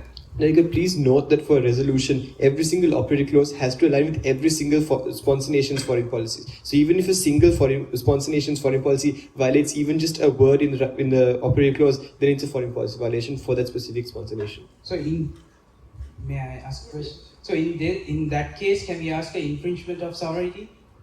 If it violates our... Delegate, do you mean foreign policy violation? No, I mean infringement of sovereignty. Delegate, in this example, are you the sponsor or are you a signatory? A signatory. A signatory.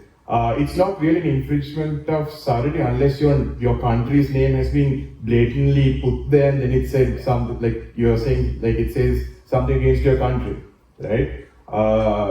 Then it's not exactly an infringement of sovereignty. You can make statements, right?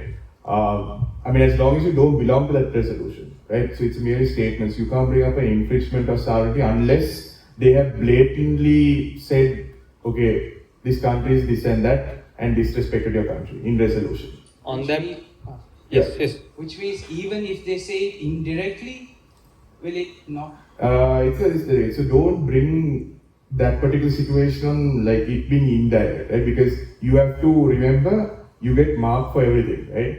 So when you waste that opportunity like bringing indirect, you have to justify it really, really well, right? So I wouldn't advise bringing it in for that scenario. Don't bring in anything indirect, okay?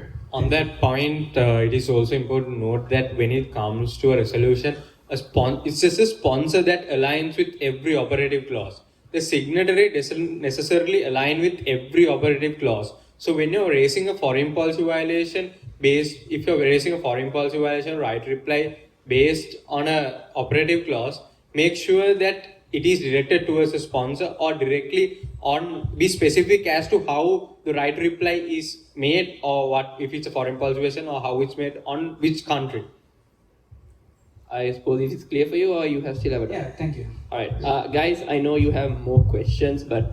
we are sort of short on time. So... but anyways, we are available. You can speak to your chairs. Please get in touch with your ambassador program, right? You can get access to the chairs through there, where you can have... I know some of you all actually do have questions yourselves, but some of you are a little shy to ask, which is completely fine. You all can go to our ambassador program, right? You can speak to your student coordinator. The student coordinator will then put you in touch with one of the chairs, and then you can clarify your doubts.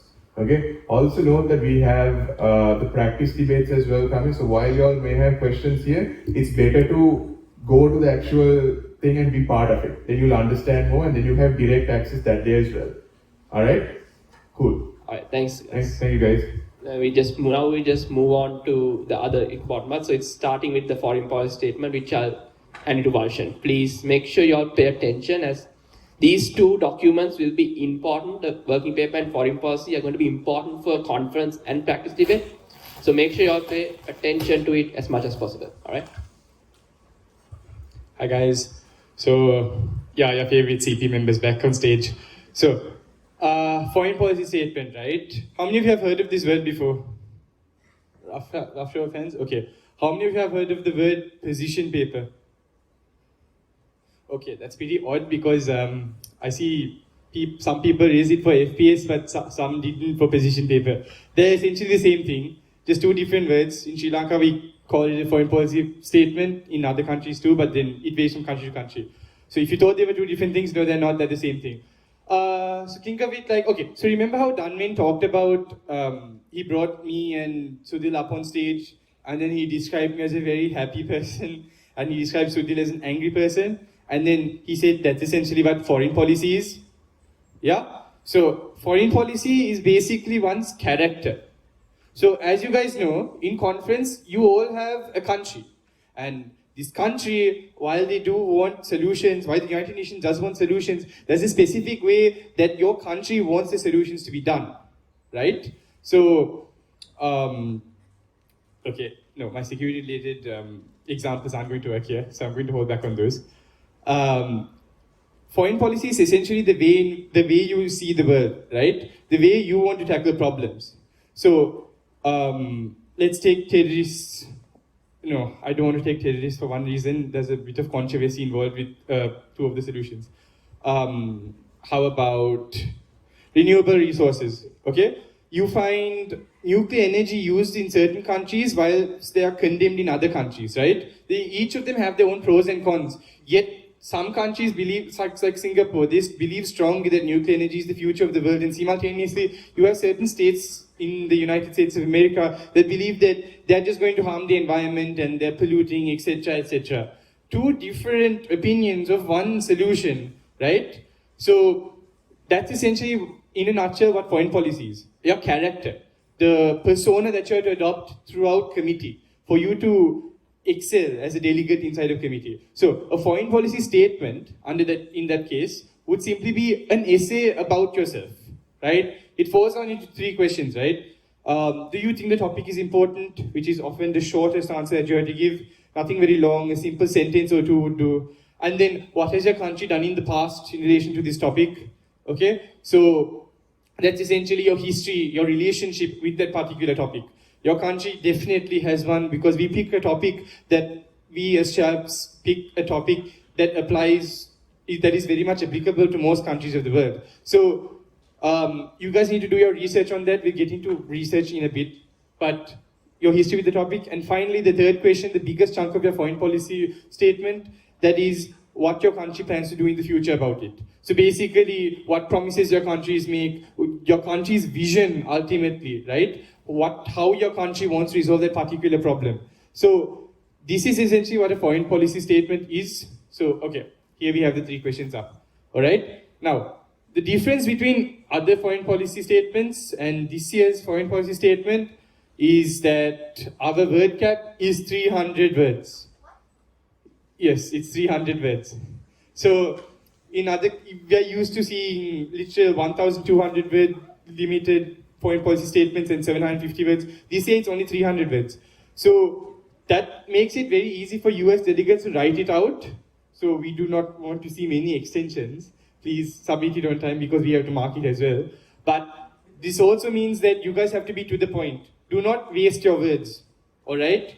You guys, we are giving you the opportunity to write a foreign policy statement so you understand this character better, so that you can play this character better inside the committee. So do your research, and you need to ensure that these 3 questions are answered to the point. You have to mention only what is absolutely necessary, and do not try to drag things on. Like, we as this independent sovereign country strongly believe that this should happen. That's a bunch of wasted words that we do not want to see often in your resolution. To the point, okay? Nuclear waste disposal is problematic, etc., etc. You need to use the key words, you need to use it at the right time, and make sure that all 300 of these words are utilized to its maximum. Now, does everybody understand what a foreign policy statement is? Yes? Yeah, sure.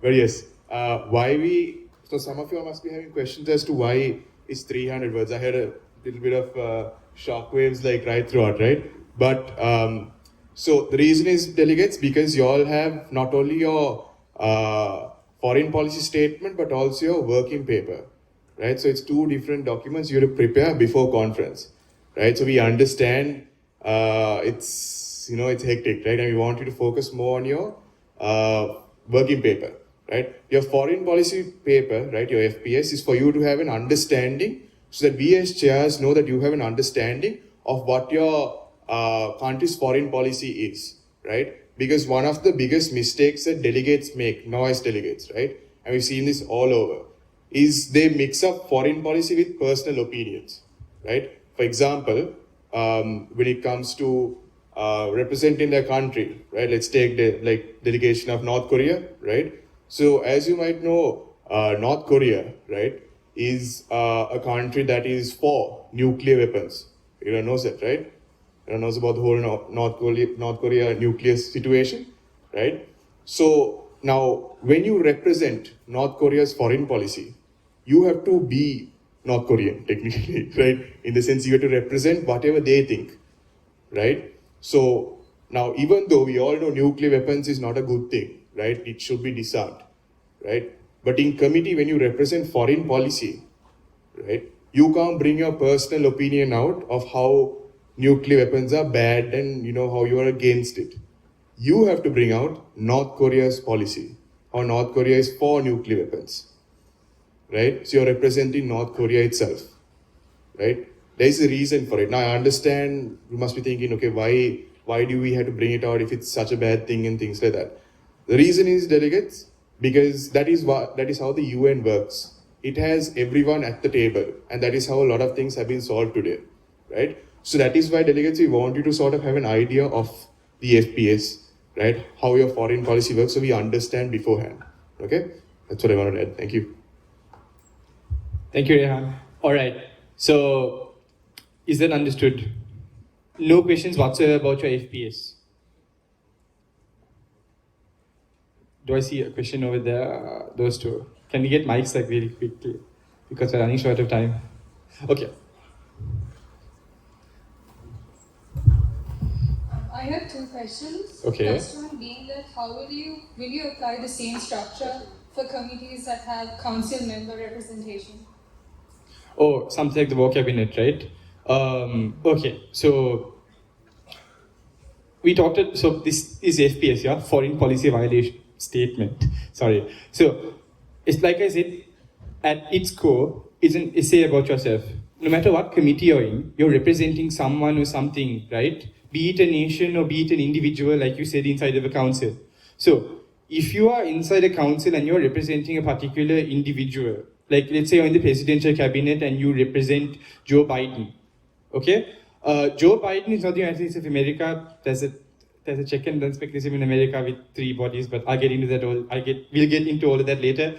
But you represent that particular individual. Every promise that he has made, Joe Biden has made, every statement that he had given, what he believes in as an individual is not necessarily American foreign policy, am I right? So you will then represent that particular individual and adopt his character, in which case you are literally acting, if you think about it. All right? Did that answer your question? Yeah, this is I have a follow-up. Okay. So is there certain instances in which a council member's opinion could go against an association's? And in such an instance, do you represent the association's policies or the council member's opinions?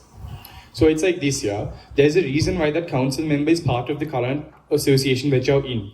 No matter what kind of criticism the UN may face from nations like Russia and China, they still send a delegate over here. Am I right? So that shows that they have ideas for the United Nations. They believe that they can change it. So it's not that you downright hate whatever association or organization that they're part of. You have to phrase it out in a way that they're planning on changing it, because that is exactly what they're trying to do.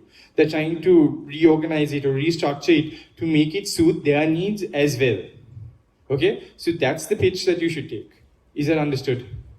Yes. Can I ask another question, please? Okay. Will we have to submit a separate foreign policy statement for both practice debate and the conference, or is it just the conference in addition to the working paper? I mean, if you want to write one for practice debate, I'm not going to stop you. We are more than happy to mark it, delegates, for you to learn. If you want, you can submit one on the topic, but where it will count for points is during the conference. Yeah, another question at the back. Okay, I can't entertain all of these, but... If you are part of a double delegation, is the country supposed to submit 2 foreign policy statements? 1 foreign policy statement. Okay, thank you. Okay. So what's the structure of an FPS? Like the working paper you mentioned, like we need to mention about preamble letter and clauses. So what's the structure of an FPS we should handle? For working paper? No, FPS. So this is the structure of an FPS. It's just 3 questions. Your country, your name, your school. We actually have a format that you can use again on our delegate menu, which will be released in a few days. You can see like a sample foreign policy statement. But these are the 3 questions you need to answer on it, right? So it's like basically an essay kind of. Sort of, yeah. Thank you.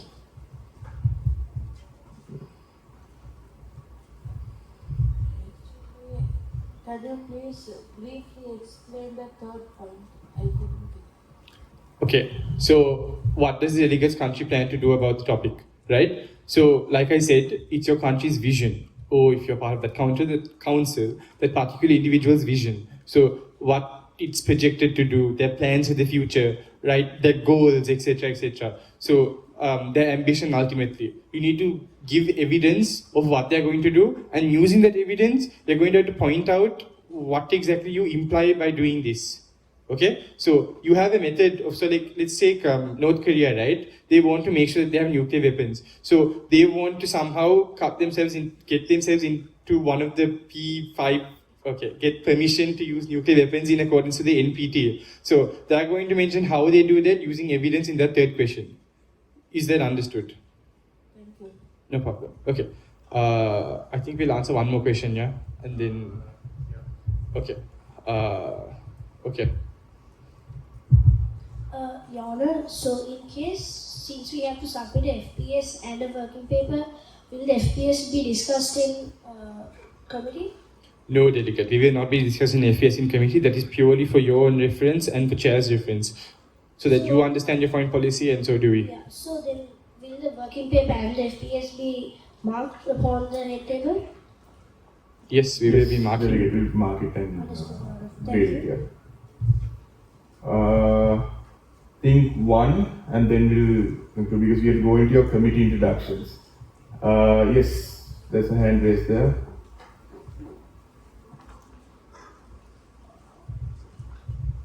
Your Honor, what is the difference between is the FPS or the foreign policy violation is similar to the position paper? So an FPS and the position paper are the same thing, just two different names. Yeah. Thank you. Alright, delegates, also before we have we concluded this? Yes. If there's any questions, you can let us know before we move into the working paper.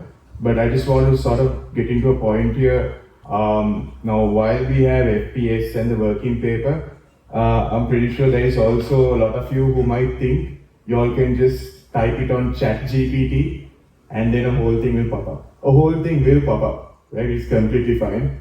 But we have one of the best plagiarism checkers out there, and we have reverse ChatGPT. We recently tested it out at another conference. Some of you know. So it came out, we had a percentage. So we do not entertain plagiarism or using AI tools. Even I know you all are still going to use it, but we will find out. Okay, just give me a heads up there. You think you're smart, but we're smarter. Okay. Not really. Same. Okay, but then that being said, you can use it as a tool. We'll get into that in the research segment later.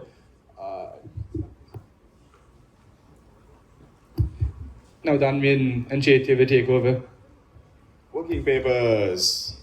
Yay. Everyone say yay. Oh my god. How dead are you? Are you tired? Okay, everyone stand up. Stand up. Sit down. Stand up. Sit down. Stand up. Stand up. Where do you sit? Stand up. Sit down. Sit down. Alright, let's get started. Working papers. So for this conference, we're going to be using working papers to get your thoughts and ideas and opinions across. So what is the role and purpose of a working paper? A working paper is a formal document that is submitted by a delegate to the committee with their solutions and suggestions with reference to a country's foreign policy. Alright, so basically what you'll be doing is making a resolution of your own, but tailored to your specific country. Right? So this is what your country will be doing in order for this problem, right? So yeah, it will have the same format as a resolution, but it's only going to be it's only going to be your ideas, and there's no collective ideas as an entire committee. So you can use the working paper when you're drafting your resolution. Each working paper needs to be taken into account anyway. And delegates are individually accountable for the working paper they submit with regards to foreign policy, right? So if your working paper goes against your foreign policy, you're going to be right replied immediately, right? And you all don't want that, so take extra care as to what the wordings and everything of your working paper are, and make sure that your foreign policy stays intact, right? And every single delegate needs to submit your working paper before the conference. At this conference, your working paper is like a speaker's list speech, if you all know what that is, right? It's the only way that you all will get the most amount of speaking time within conference. So if you all don't submit a working paper, you're automatically not considered for awards list. Understood? Guys, I told you all one thing at the start of the session. Understood? Yeah. There we go. Chaitya? Now we have an example working paper for you guys. It is essentially the same. It's essentially the same as a normal resolution as you discussed before. So we'll take a short break to just ask you guys any questions about working papers in specific. If there aren't any overlaps with resolutions, are there any questions? You in the red shirt.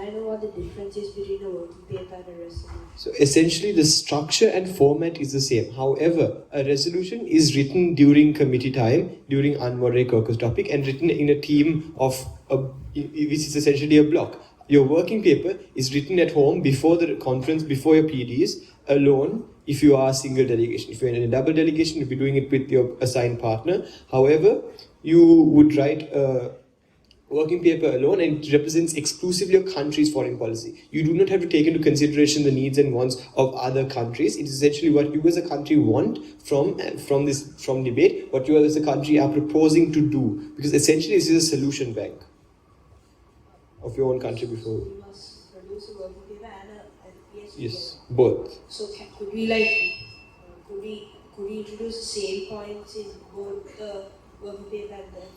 Yes, however, note that as the name states, an FPS is basically a delegate's explanation of their foreign policy, and the solutions are merely examples and evidence of how the foreign policy of your country is implemented. A working paper is exclusively, as can be seen here, the solutions in the format of a resolution. So you basically program and explain what these solutions are. In an FPS, you would take time and space to explain why your country believes so, and use the resolutions as backing proof. Use the solutions as backing proof for that. Any further questions?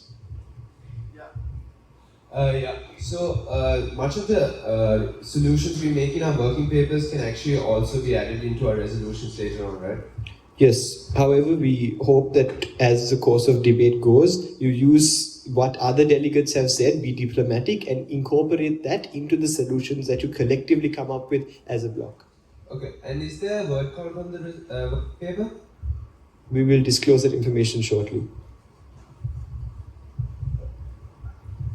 So in the working paper, are there like any sponsors and? So the working paper is essentially individually written by a specific country. So if you do it alone, if you're assigned a single country, then you obviously do it alone. If you're given a double delegation, you do it with the partner you're assigned to. However, there aren't any sponsors per se, or no signatories. It's just you. Right, guys, so I'm going to clarify the difference between a resolution and a working paper, alright? 1 second, I'll answer your question, right? A resolution is basically a team effort, right? Several people, several different countries are going to give their input, put in their working papers, and give all their ideas and solutions to form one single resolution. A working paper will be only your ideas, and it will be an individual effort, or maximum 2 people will be working on it if you're in a double delegation. A double delegation is when one country is represented by 2 different delegates at the same time, alright? So at this point, what happens is 2 different delegates will be working together on the same working paper to submit one single working paper that combines both of your individual ideas. A resolution takes in several different countries, whereas a working paper is a single country's ideas. Is that understood? Yes. Thank you. Only one person understood what I was trying to do. Is that clear? Yes. All right. Questions again? Yeah, right at the back. Yeah, so basically, is there like a specific number of clauses, sub-clauses that we can write in the working paper? So we don't really have a specific number, but we don't have a number in the sense it's like this. We do have a number, a maximum, but we'll release that to you in short, like in due course, because we have. So last year we did release a guideline as to how many operative clauses you can have in a working paper, which is I think about 8 or 9. So we'll be going along with the same number, but we'll confirm that to you in an email. Okay? Thank you. Yeah, everything will be clear when the delegate manual comes out in a couple of days. One last question, guys. Whoever gets the mic first. So one single question what just popped in my mind is like, if we consider a standard debate, basically the first speaker gives up the introduction and the last speaker just breaks up all of the points of the opposition.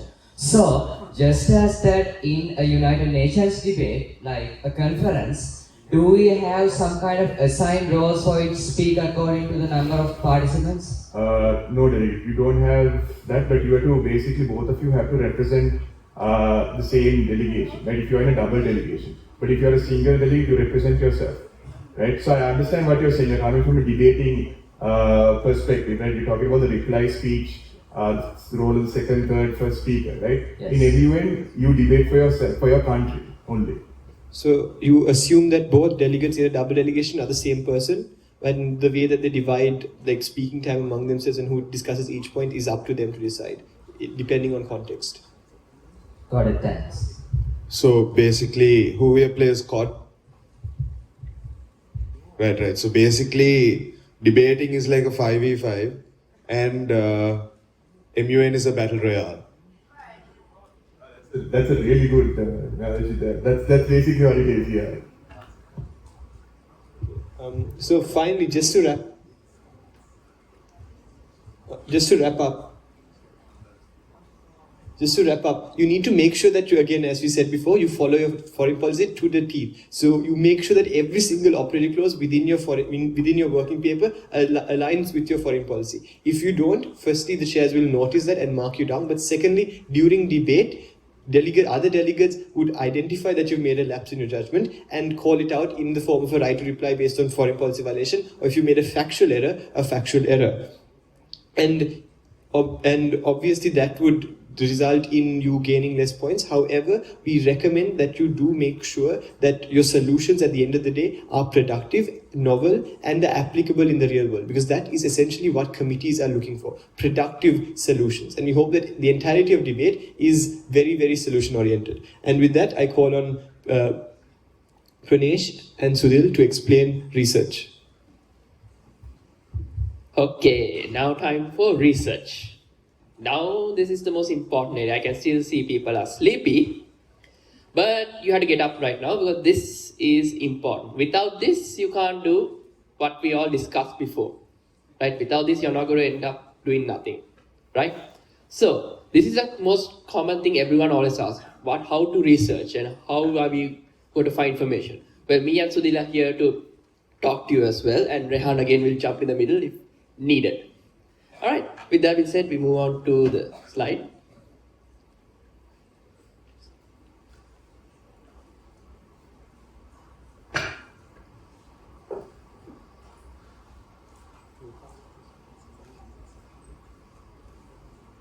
Okay, here you go. So we are divided into six areas. Sorry, 6 areas. Apologies. So this is just 6 areas I'll tell you how you're going to research, right? The first thing is read the conference materials. Now, that means your study guide. Now, before that, we said we gave you a delegate manual. Read it as well, right? Regarding procedure, everything, read that. So the committee study guide, it basically gives you an understanding of what the topic is, what the topic is all about, and it explains all in a study guide, right? It also gives you what you're going to discuss in committee, like what chairs expect from delegates to discuss in committee, right? That is what the committee study guide is. However, I'll tell you one thing. Do not use it as for your full-on research. That's a common mistake delegates make. They think the study guide is there for your whole research. No.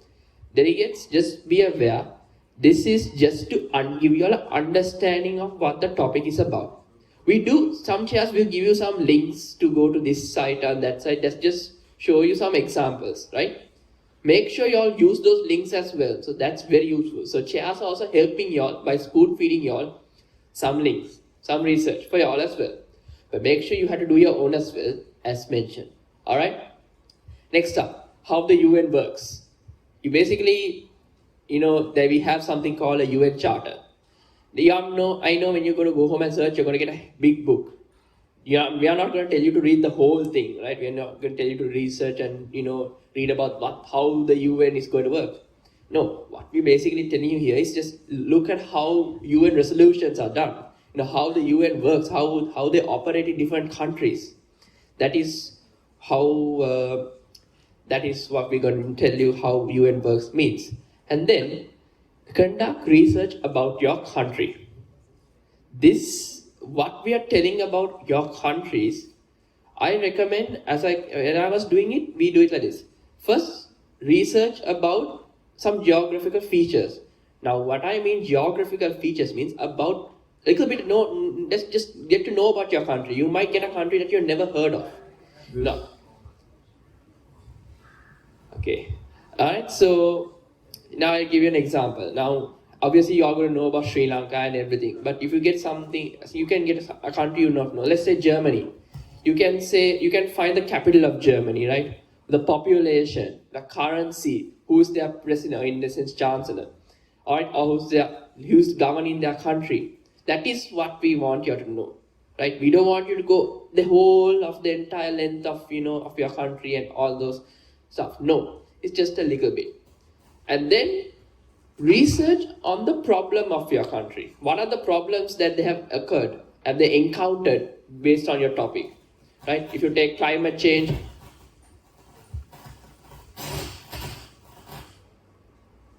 all right. So basically, let's say climate change. What has Germany had? What are the climate issues Germany has faced?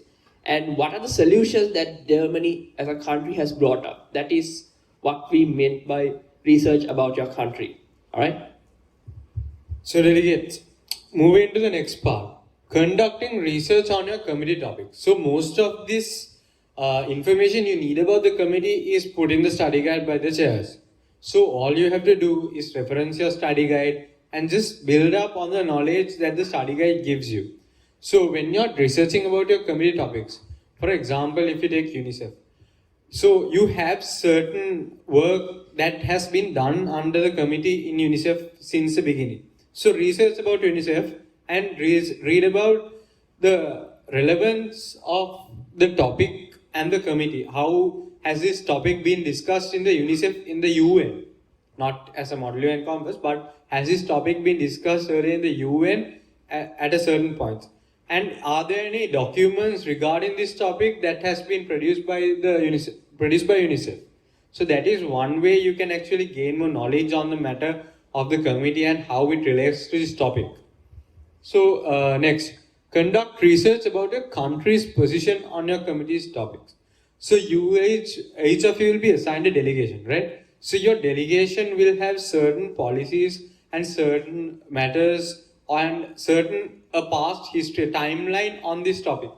So research about your timeline, research about how your country has been involved in this topic. So it doesn't matter whether your country is a PFI nation or a third world country, it doesn't matter. So research on how involved your country has been in this certain matter and think it this way.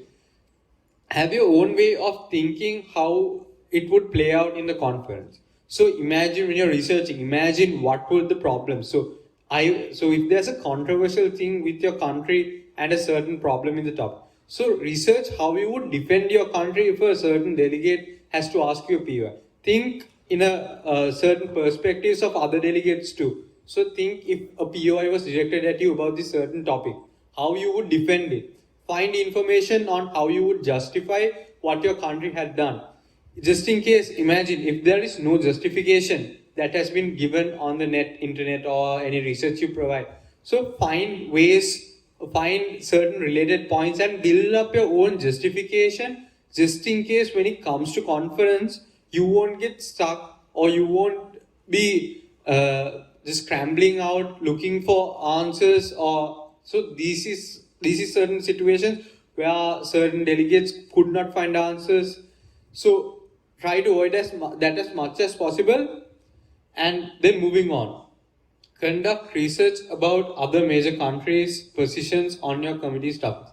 Like I said, think in other delegations' perspective too. So these delegates would not be, so delegates, when we ask you to be attentive about what the other delegate is speaking, is just for the same reasons. So when a delegate makes a mistake or when the delegate is speaking, listen whether the delegates pay attention to what the delegate says. So if there is a mistake or if there is certain thing you can pick out, you can get it right on spot.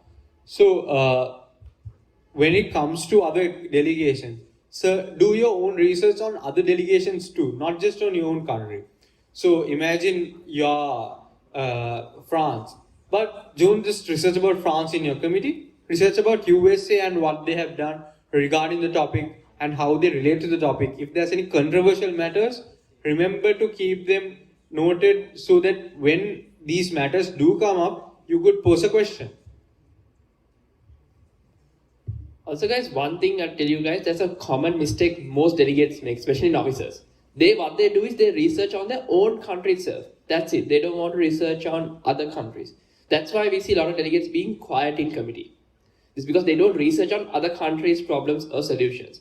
Do not do that. We highly recommend you research on other countries' matters as well, as Sudhir mentioned, right? That way then you can bring up debate more effectively, right? Otherwise, because we don't want delegates just to sit there, say your working paper speech and sit down. No, we want you all to make constructive debate. Constructive criticism needs to be there. That's why we highly recommend research on other countries' matters as well. So solutions.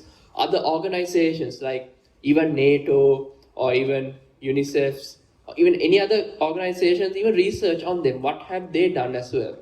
That will be very useful because there are countries here who are part of those organizations. As a CPD mentioned when it comes to Unmod, where you divide blocks based on its organizations, research on those, what have they done, right? There are resolutions there that they have used, right? That's very important that you make sure that you do all, right? Delegates, and one more thing to mention when it comes to beforehand research, you can always use this when it comes to resolutions and moderated caucus. So keep in mind to break down your topic into certain sections and just have your separate research on these certain topics that you feel are significant under the main topic too. This will help you a lot when it comes to moderated caucuses and resolutions. All right, so let's open the floor for questions. I can still see people are sleeping. Even at the front, even people are sleeping. All right. I know there's going to be a hell of a lot of questions on this. We'll try to only go for a few because we do not have time. Is there any questions you want to ask regarding research? Yeah, at the front. Yeah.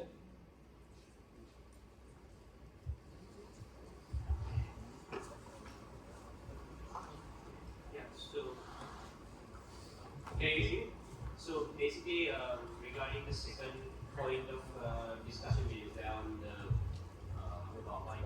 So basically, when it comes to how we understand the event works, there's something called international law, and I think that's really important in any event. So could the chair be able to specify as to how international law and which international law in specific will be important for us?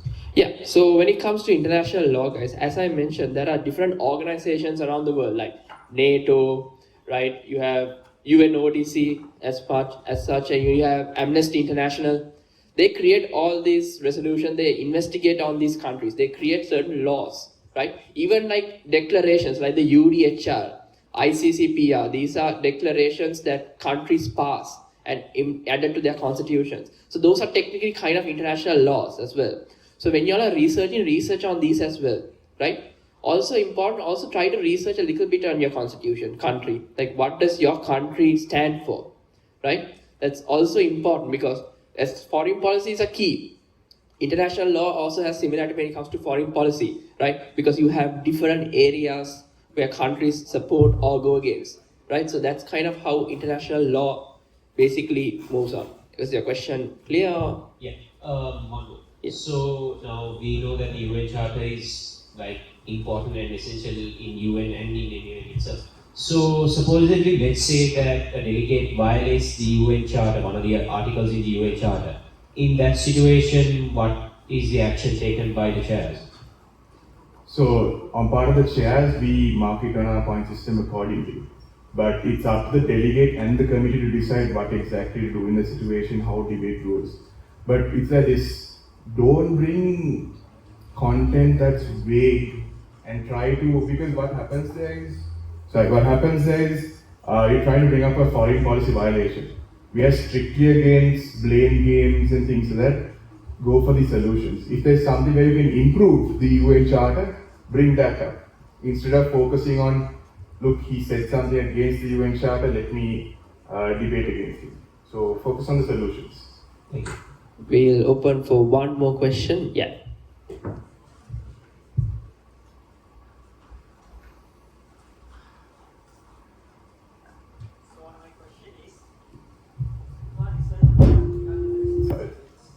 Use the mic, that's better. Regarding the research materials, what if we use like a interview of a person or the people of the country regarding the question?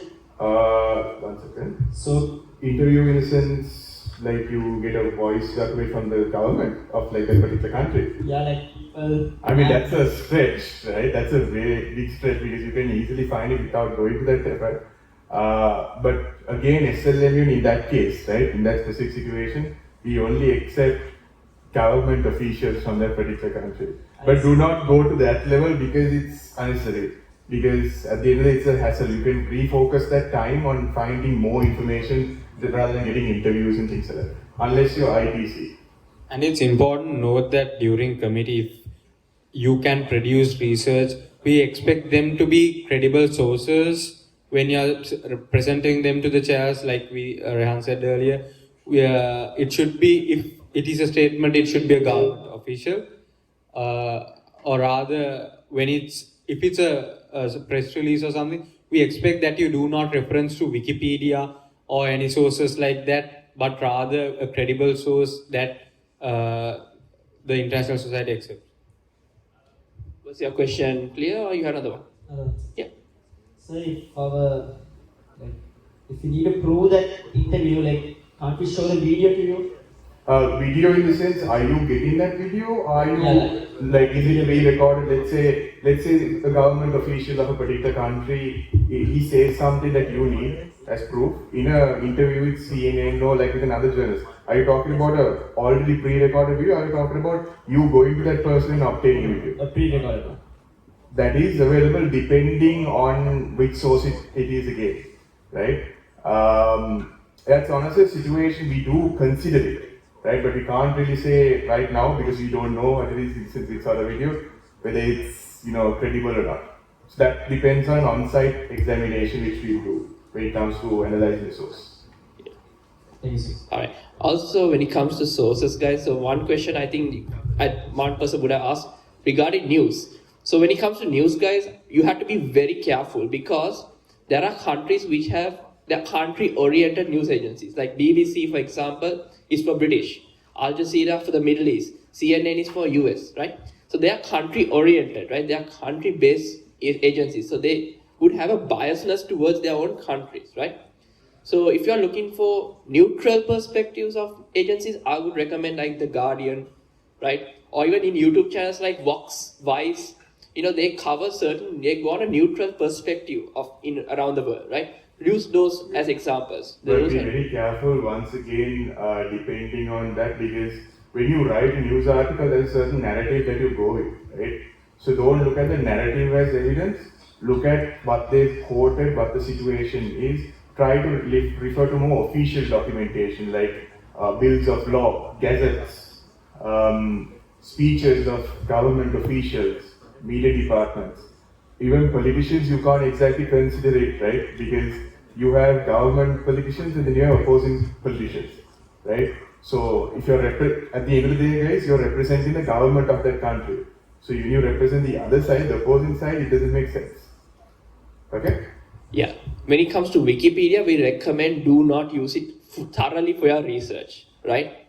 We do not recommend. If you want to get an idea of the topic, exactly what is it about, you can use it, but please do not use it fully for your research. We do not recommend to depend fully on Wikipedia as a part of the research. I would say websites like ResearchGate, Google Scholar, InWay, they can give you an understanding which articles do you all exactly want. So these are search engines that will help you, right? Use those kind of search engines. That will be useful. That's other than Wikipedia.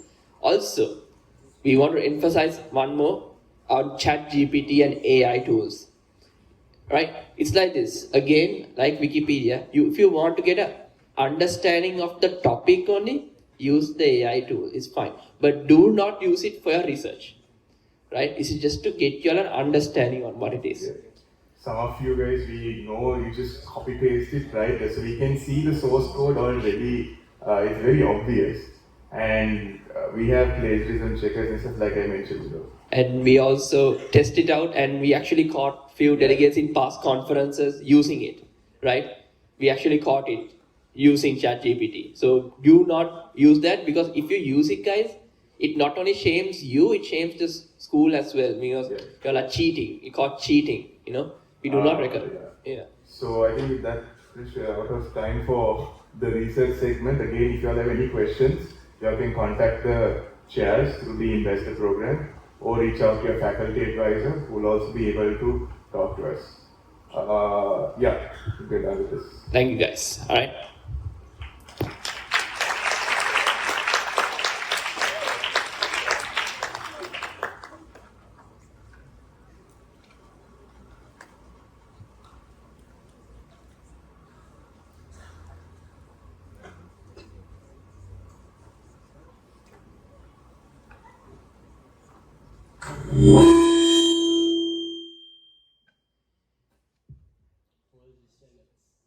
So I hope everyone's still with us. I know procedure can be a bit draining. It's the theory part of MUN, and there's no fun to it unless you actually go to conference and you get to have the PVs and other delegates, and that's when it does get fun. So delegates, we'll be giving you all somewhat of a break, but rather it's going to be something very important here, because as much as MUN is a very vital extracurricular, something you all can learn a lot from, you also need to think about your education. And one of our main partners has the right tools for you. So right now, we have a very important message to you from our platinum sponsor, UCL. So we'll be showing the video right now on screen.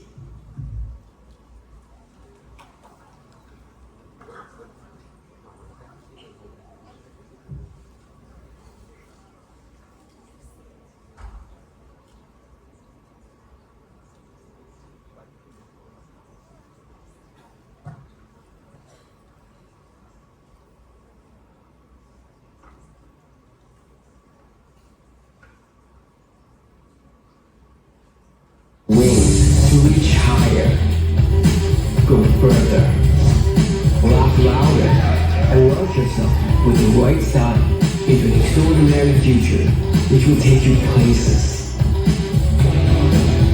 Start your journey to a world of possibilities at UCL.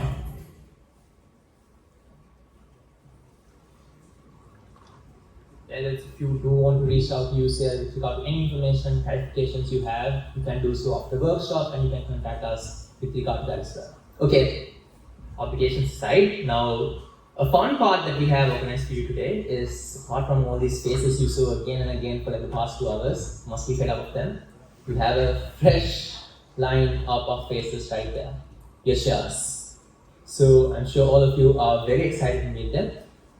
And to start things up, we are going to have the United Nations Children's Fund, where the talents of Dhanmin Nandakumara, Navira Abhay Vikrama, and Sesame Jayamana will champion the rights and well-being of children all around the world. So, ladies and gentlemen, give it up for the cheers of UNICEF.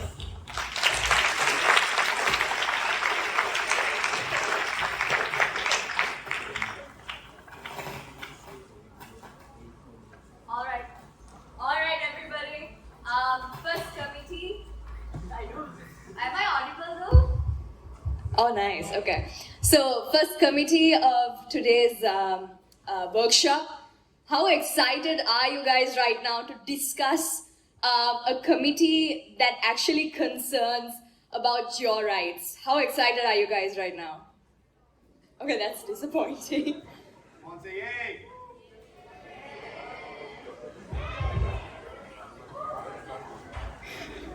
Okay, so we hope that this aura will change after we do our segment. Before we start, guys, how many of you know what the UNICEF is? Can I have like a raise of hands? Okay, nice. So essentially, to start off, the UNICEF is mandated by the General Assembly for the protection of the children, of the fundamental rights of children, right? Basically, your rights that concern you. and they also advocate to uphold the basic needs of children. Okay? The UNICEF is guided by the Convention of the Rights of Children, and it strives to establish an international ethical moral principle concept in order to establish an international standard towards the behavior of children. Now, one thing that you must know is that our selection of topics for this year's UNICEF is based on the commitment that UNICEF has made to ensure that children who need special protection, especially from children that come from disadvantaged families, children who come from poverty-stricken areas, from war zones, and who are coming from severe exploitation and violence. And our two topics today that we are discussing for the practice debate and for the conference are based on this commitment that the UNICEF has made. Now, before moving on to the practice debate topic, we would like to say that for this year's SLMUN, UNICEF is operating under the focus of the fourth Sustainable Development Goal, which is basically the quality of education, right? And the two topics that we have in hand for the practice debate and for the conference address the issues, two key issues rather, that sort of deprives children to attain that level of qualitative education. Right, so now if you move into the practice debate topic, which is basically... Before that, I'd just like to clarify that UNICEF this year will be a double delegation, right? So each country will have 2 delegates representing. So you guys will have to pair up within your schools and send delegates to UNICEF, right? Yeah, so this year's practice debate topic for UNICEF is basically on eliminating child labor. Right, now we have made a comprehensive study guide for you guys to refer to. So the definitions, the focus areas, all of that aspects that we require from you are in the study guide. But we will have like a short run through of like what we expect from you and like the areas that we are focused on, so that you guys can get a rough idea prior to the practice debate. Can we like move on? So this is the practice debate topic. So while they are fixing the technical issue, I'll give you guys a brief intro as to what the definition we have adopted for child labor, right? So there is a clear cut and a solid definition in our study guide, but briefly it is basically any involvement of children into employment that generates an income and where their basic fundamental rights are deprived and they are forced to working into a hazardous and a very dangerous environment, right? Yeah, so there's a small technical issue, but I will give you guys a run through, okay? So basically, us as chairs, what we expect from you guys at the during the practice debate is basically to address 3 key issues, right? So there are a few focus areas that we would like you all to sort of address, the issues that we believe are the core reasons as to why children aren't able to achieve that level of education.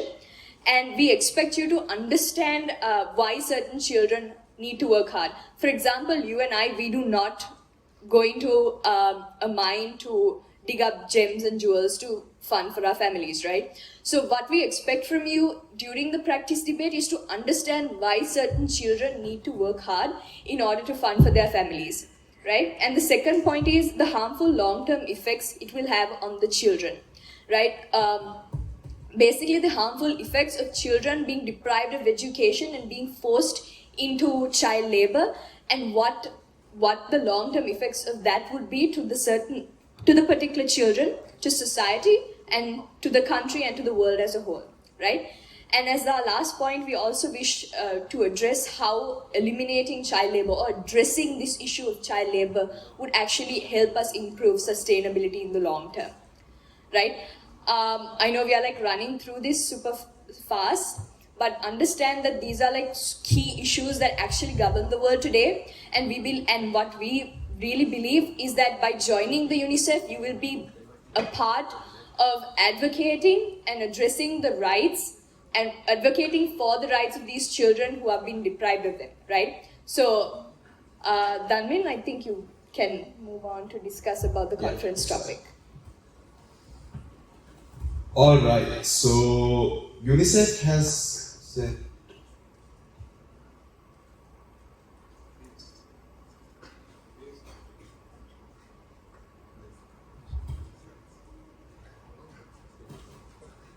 Right, so UNICEF sent up 6 resolutions, of which 3 will be covered by the committee of UNICEF. So the first resolution recognizes the right to education for all children, which is uninterrupted, provided in a safe environment, and includes vital information on disaster preparedness and life-saving skills. Resolution 2 includes children's perspectives when developing and adapting disaster management, risk reduction and climate change strategies, policies and plans, recognize that children's involvement is essential in all aspects of such development and all necessary information should be made available to them. And Resolution 5, which is ensure child protection when establishing preventive response action with an emphasis on prioritizing infants, adolescent girls and children with special needs during emergency response. Ensure these efforts are adequately underpinned by related policies and judicial systems for effective and efficient child protection during disaster and emergency situations. So basically what this means is that we're going to be trying to incorporate these 3 resolutions of the 6 letters sent by UNICEF into our debate, right? So for conference, we're going to focus on solutions and problems that are brought up here, and we're going to put as many of those as we can into our resolution. Alright? So our conference topic is the issue of tangible barriers to the education of children in developing countries. Right? So now, how many of you all came here with your parents? How many of you all came here with your schools? How many of you all came here alone? Right, so very few, right? How many of you all are under 15 and came here alone? Okay. So the point is that a lot of y'all have the privilege of being able to have these transport and everything for y'all, and y'all can get here anytime you're like. These workshops like this are things that children in impoverished countries won't be able to get, right? So, like, look at them, right? So these are the links that they have to go through in order to do something as close as they can to something like this. What we're going to do is look for solutions that can help them, right? So why are we discussing it? So UNICEF Sri Lanka has proposed a Children's Declaration of Disaster Risk and Climate Change Adaptation, right? So we're going to look at disaster management within Sri Lanka. Because let's say disasters such as COVID, the Easter Sunday bombings, the tsunami in 2004, all of these left severe impacts on the education system for children all across Sri Lanka, and it made the gap between the educated and uneducated even wider, especially with COVID, because the digital divide just kept getting wider, and a lot of children were left unable to go to school or afford school because they couldn't pay for food and whatnot, so they had to stop getting education, right? So now, resolution sent to COP28 conference in Dubai. We're going to touch a bit more on this a bit towards the end of the session, of the entire workshop session. So basically what's going to happen is, a resolution from UNICEF is going to be sent to a conference COP28, which is going to be held in Dubai. We're going to get you all more details from that from the other. So stay tuned for that. And we also want to discuss this topic due to the gender impact and the need for proper education in other countries, because when we think of like the 4th SDG, we mean as a global effort, right? It's not just Sri Lanka. We're trying to get as close as we can to helping children all across the world. And this resolution sent to COP28 will be one of the small but long steps that we're going to be taking, right? That we can take, right? Yeah. So these are a discussion. I'm not going to bore you all of you can read. So poverty, poor nutrition, digital inequality, shortage of social protection, poor infrastructure, lack of educational resources, as well as natural disasters. So these are the points that we expect you all to focus on within the working papers as well as your resolutions. We expect most of the solutions and problems to come from these 7 areas. Alright? Yeah. So with that, we're done. We understand that you guys may have questions. You guys can save it and meet either the two of us after the workshop and just fire them all away. Remember guys, this is a committee that discusses issues with regards to children. You get to become a representative and an ambassador that advocates for children's rights. So make sure to be a part of this really amazing committee, and trust me, we are going to make UNICEF really great and awesome. Yeah, if you guys want to WhatsApp me, I can give you all my number now. Who wants that? No? Okay. Thank you guys. Get it from the others. Yeah. See you at conference. Thanks guys. All right.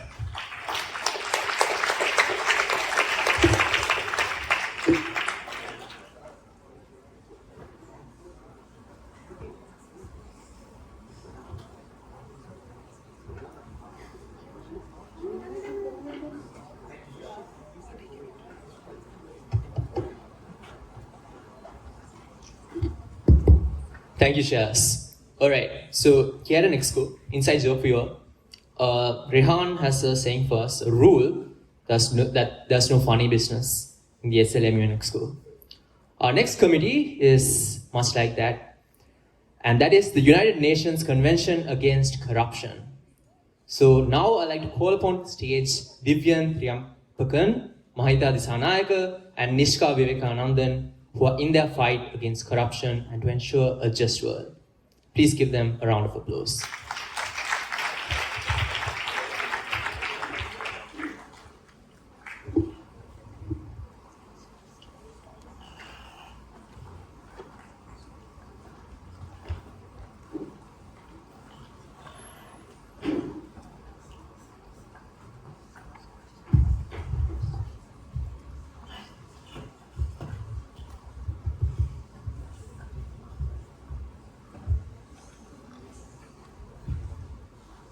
Hi guys, I'm assuming everyone is super tired.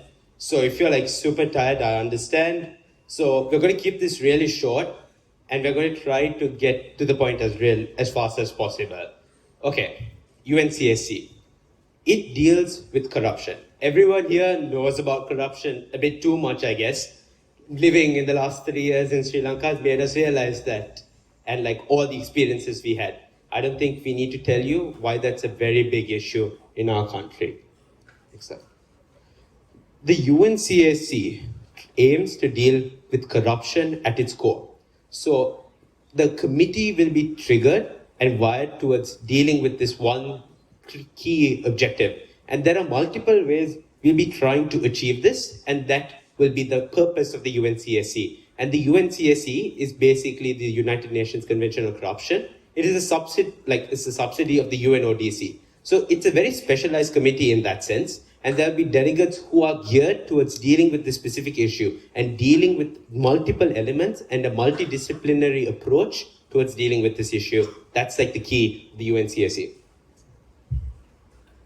Okay, so five main areas that we'll be dealing with. You can read. I'm not going to go through each mechanism because you can find it in the study guide as well in more detail, and you can find it online as well.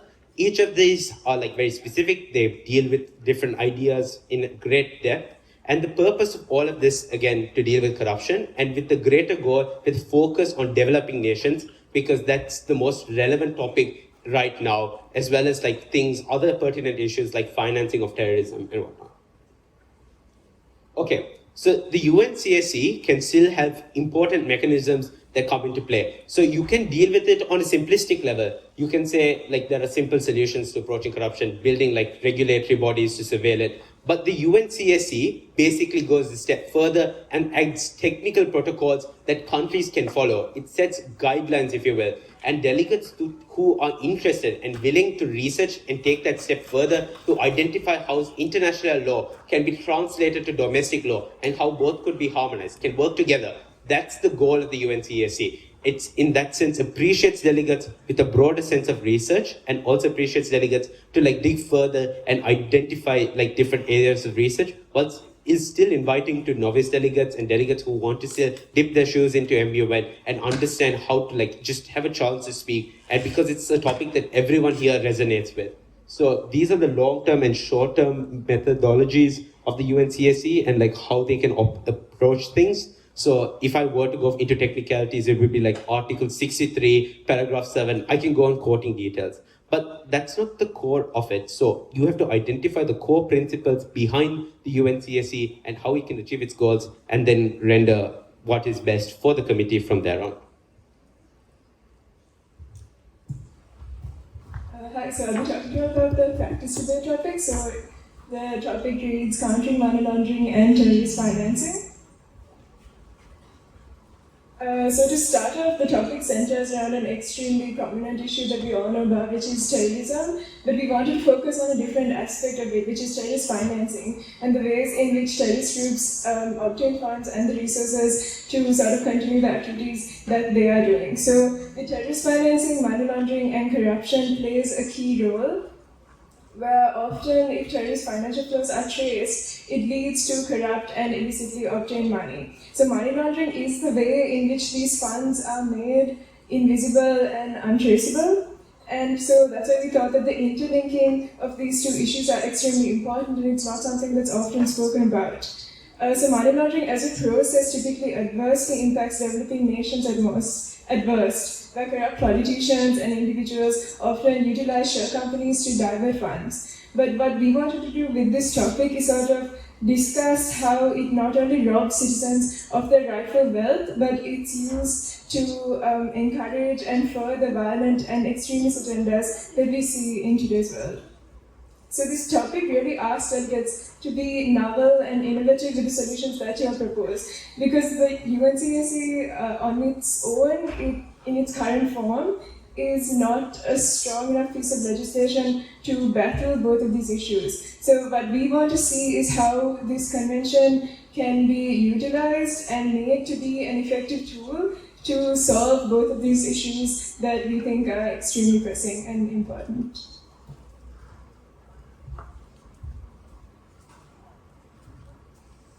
Alright, delegates, so our conference topic for this year is transparency and accountability measures to combat corruption within developing countries. Delegates, I'm going to get straight into it. Corruption is bad, right? Does anyone here know how much money does corruption pull out of the global GDP? Anybody who has read our study guide? $3.6 trillion. Not million, not billion, $1 trillion. That's how much of money is being diverted from state resources every year due to corruption, right? And it is growing because now we're in a faster paced world. We've just come out of a pandemic and corruption is at its worst levels ever, right? Now, the UNCSC is a convention of its own to combat this sort of thing, but you also have other treaties by the IMF, the World Bank, the World Economic Forum, which tries to address all of these issues on a national and an international level. But one key stakeholder is not mentioned or paid much attention to in any of this, right? And those are developing nations. Unlike developed nations, these countries don't have the proper wealth allocation or enough state resources to combat corruption as a whole, because it's spent on their expansion schemes, not on the current well-being of their people. And the aspect that you can see on the screen today is what leads to these sort of things, especially in countries like Sri Lanka, which all of you must have experienced by now. So I'll be diving in a little bit towards each of these topics. So corruption in the private sector essentially means that there are unethical practices happening within the private sector, like businesses and organizations, where the state cannot intervene to a large extent. Bribery, as you all know, is the illegal practice involving money transaction towards a particular individual or organization's advantage, right? This doesn't necessarily only happen in the business sector, but also in governments and sports industries. Illicit enrichment means that you're getting wealth from unknown means or where you cannot justify where you got these particular assets from. This is typically seen in cases of terrorist financing and money laundering, which is what the practice debate is about. Obstruction of justice means that you're interfering with the legal system of a country. This looks like witness tampering, evidence messing up, and all of that, right? And this diverts state resources from one arena to another. And especially in developing countries, it's a massive case. It has a massive stake in all of this. Asset recovery, like the name suggests, is recovering assets and giving it back to the rightful owners. And corruption in legislative bodies is the flawed judicial system as of now. And arguably one of the most important things that we want delegates to talk about. Because essentially what this aims to solve is to reduce the amount of power and corruption within powerful leaders, heads of states, monarchies, dictators, essentially the people that we elected to represent us but are diverting our funds, diverting our current well-being, right? This is what we want you as delegates to solve. All of this make up for the $3.6 trillion that is missing with no justification behind it, right? I mean, all of you as delegates want to solve the situation that's happening in Sri Lanka, right? The Aragalaya, the protests, all of that. This is your chance to do so, right? This is for delegates of any and all capacity. It doesn't matter if you're experienced or if you're a novice. If you truly want to change, then this is the committee for you, right?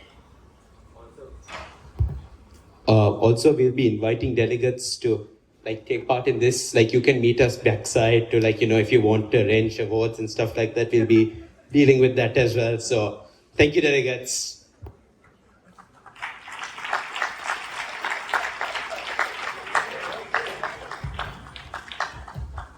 Thank you, Shares. Just for official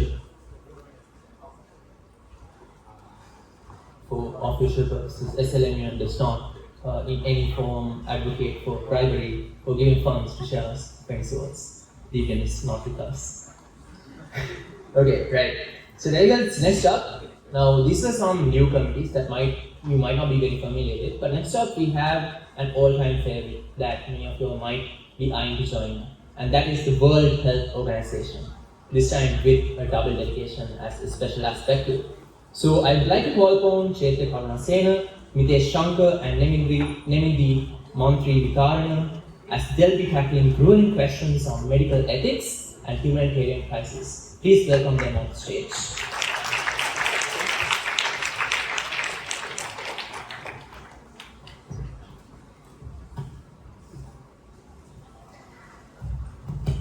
Hi delegates. I see most of y'all are sleepy. Okay, so the World Health Organization. I know that this committee is something you've always heard of, but remember delegates, what you might understand is that WHO leads the global efforts to expand health coverage in the world. So moving on to the mandate of the WHO, the World Health Organization promotes health and safety while promoting and helping the vulnerable world. The WHO provides technical assistance, sets international health standards, collects data on global health issues, and serves as a forum for scientific and policy discussions. The WHO is the directing and coordinating authority for health within the United Nations and is responsible for providing leadership on global health matters. Delegates, the WHO is a forum that young minds can come and express their ideas to us and to the world. All right, delegates. Speaking more about WHO, I believe all great minds that are assembled here, leaders of tomorrow, leaders of today most probably, should all bow down and agree to the fact that without WHO back in 2019 to 2020, it would have been hard for many of us to be even present here today. So I believe that's one fact that all of us, irrespective of the committees that you all have in mind, should agree upon. Without WHO, the world would have collapsed back in 2019 to 2020, drawing notion to the COVID-19 pandemic.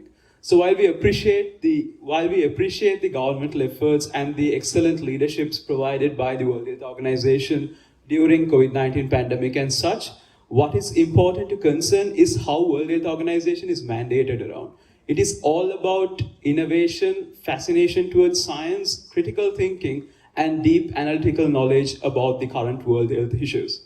Moving on, we would further like to introduce the practice debate topic, which is evaluating methodologies and codes pertaining to human clinical trials. Now, delegates, while it may seem or while it may sound to be somewhat of a complex topic at issue, it is always crucial for you all to break down the keywords. Most importantly, the codes and the clinical human trials. We live in the 21st century. I believe all of you all can ratify and confirm that it's not the 19th century or 18th century anymore. But even in today's 21st century, there are certain discrepancies in terms of how clinical trials are being made. Who here knows about the Neuralink project by Elon Musk? Can I see a raise of hands? All right, okay, that's good. Moving on from Neuralink, let's take notion to Neuralink. We have certain cases about clinical trials that were conducted on monkeys, lab monkeys that utterly failed, but then later arose to be a success. But delegates, what's crucially important is how these clinical trials have been maintained. Now imagine a world where there is cutting edge technology, aggravated medical discoveries, cure to cancer maybe, or cure to life-threatening diseases, such and such. But let's put into context, you just don't know how to conduct or how to bring out these medicines into the market. That is where the mandate of clinical trial revolves around. It is utterly crucial for us to understand the importance of clinical trials within the mandate of World Health Organization. In terms of codes, delegate, let's take all of you all back to World War II, as initially Pranesh gladly stated about why United Nations was established. Would you all still believe if the basis of human clinical trials are still based upon the codes that were created following World War II? And people who were in the Nazi cabinet were solely responsible for certainly producing these codes. So delegates, do you all agree that we have to re-amend the clinical trial codes? Can I have a yes or no from the crowd? Delegates, agreeing that the codes that we still use have been prepared by Nazi cabinet members, with the man himself, he who shall not be named, and his certain ministers. Acknowledging this, delegates, do you all believe that the codes have to be amended? Can I have a yes or no?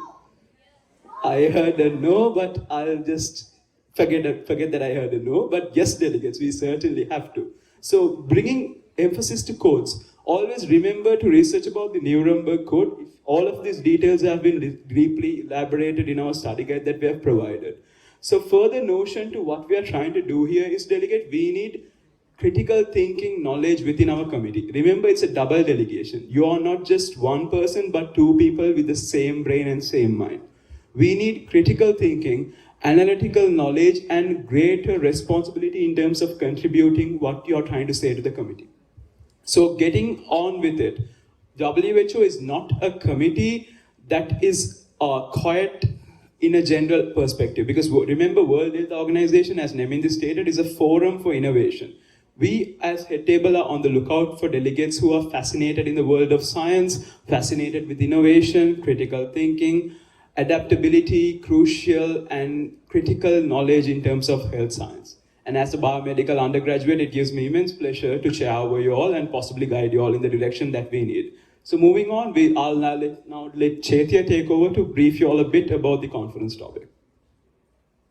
Okay, now our conference topic, and having experienced, all of us, as Mitesh said, the recent pandemic, the COVID pandemic, we as the chairs have decided that it is of utmost importance that we discuss, and we've chosen this topic with a very, very regarding what just happened, we think that it's very crucial that we do discuss communicable diseases, disease control during humanitarian emergencies. And this was done in order to provide you guys and delegates with a platform to come up with new and innovative and practical solutions regarding this topic, because we've all seen what countries have done in the past regarding the pandemic and regarding other outbreaks such as that of Ebola, etc. However, we want you guys to come, and any of you that do choose to join the WHO, to come up with solutions that we haven't seen in the past, and we'd want to see implemented in the future. Because remember that in the WHO specifically, solutions are not just meant for one particular type of foreign policy, one particular political ideology. It's based on science and scientific principles. And for that very reason, what we as the chairs of the WHO expect from WHO delegates are delegates with a deep and broad understanding of medicine and medical applications. Because we want delegates who are able to bring about solutions targeting specific illnesses, targeting specific ways in which illnesses, for example, spread. And we want you guys to be able to make sure that these solutions are applicable. And this solution has been, this topic rather, has been engineered in such a way that delegates have to come up with these solutions in order to make debate productive. And we want to see all of you have the best time possible in the WHO. So make sure that in these double delegations, you're able to come up with as technical and as well thought out solutions as possible. In addition to all delegates that have seen me or known me from past conferences, you all know it's always an enlightening journey with me presenting the committee. So I greatly extend a warm hand for you all to join on this remarkable journey of us as World Health Organization delegates to certainly initiate a change in terms of amending the codes, as Chaitya stated, discussing the communicable diseases. As remember, pandemics 2020 was a disaster. We would never want another COVID-19. So in relation, we as the table of World Health Organization greatly would appreciate a warm invitation for you all to join our World Health Organization committee to make it a fun and inspiring and an enlightening journey, of course. Thank you, delegates. You see you at conference.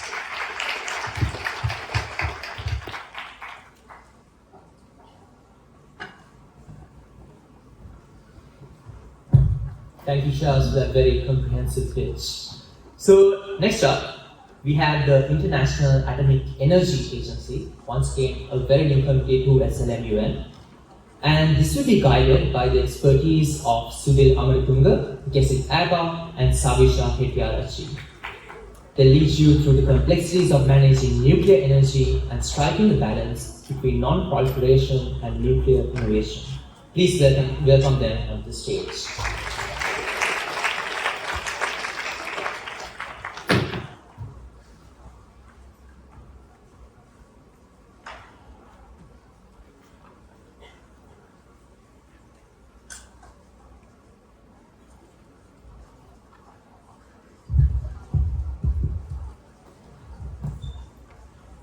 Hi again. So we will be the chairs for IAEA at SLMUN this year. I'm Sudhir, this is Gesit, and this is Savisha. So what is IAEA? How many of you here have heard about IAEA up till now? A show of hands. Okay, so there's quite a few. So I'm actually happy that I'm working on something that already a foundation has been laid down. So IAEA was established in 1957 and now has 176 members under its agency. So IAEA, what does it basically represent?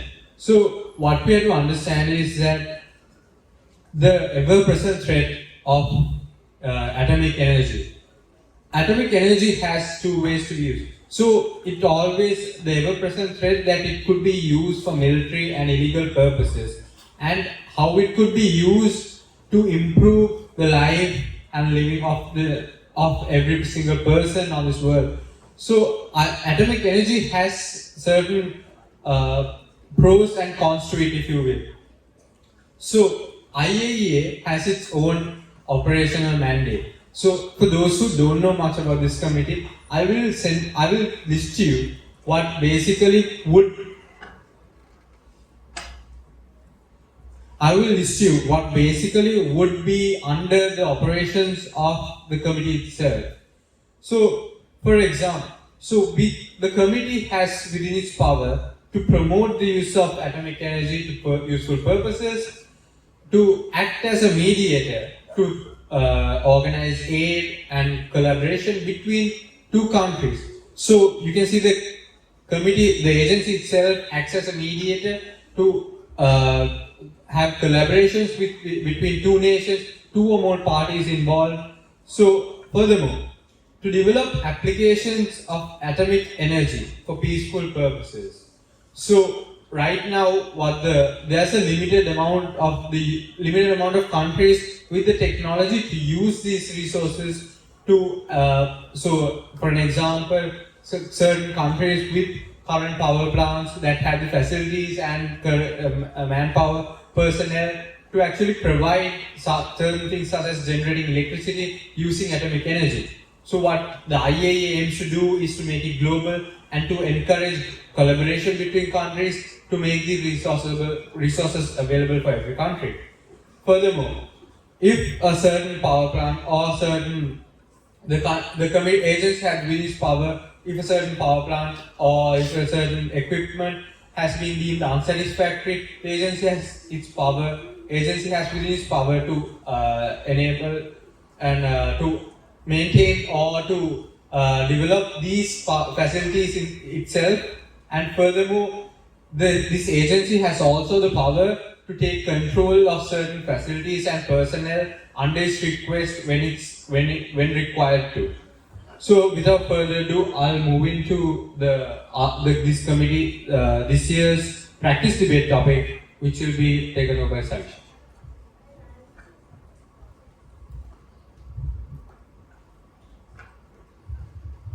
Hello. Okay. Hi guys, so I'm Savisha and I'll be talking to you about the practice debate topic for our committee this year. So it reads the innovations and evolution of uranium processing in order to ensure the long-term sustainability of the uranium fuel cycle. So delegates, first of all, what you must understand is that uranium plays a critical role in the nuclear fuel cycle.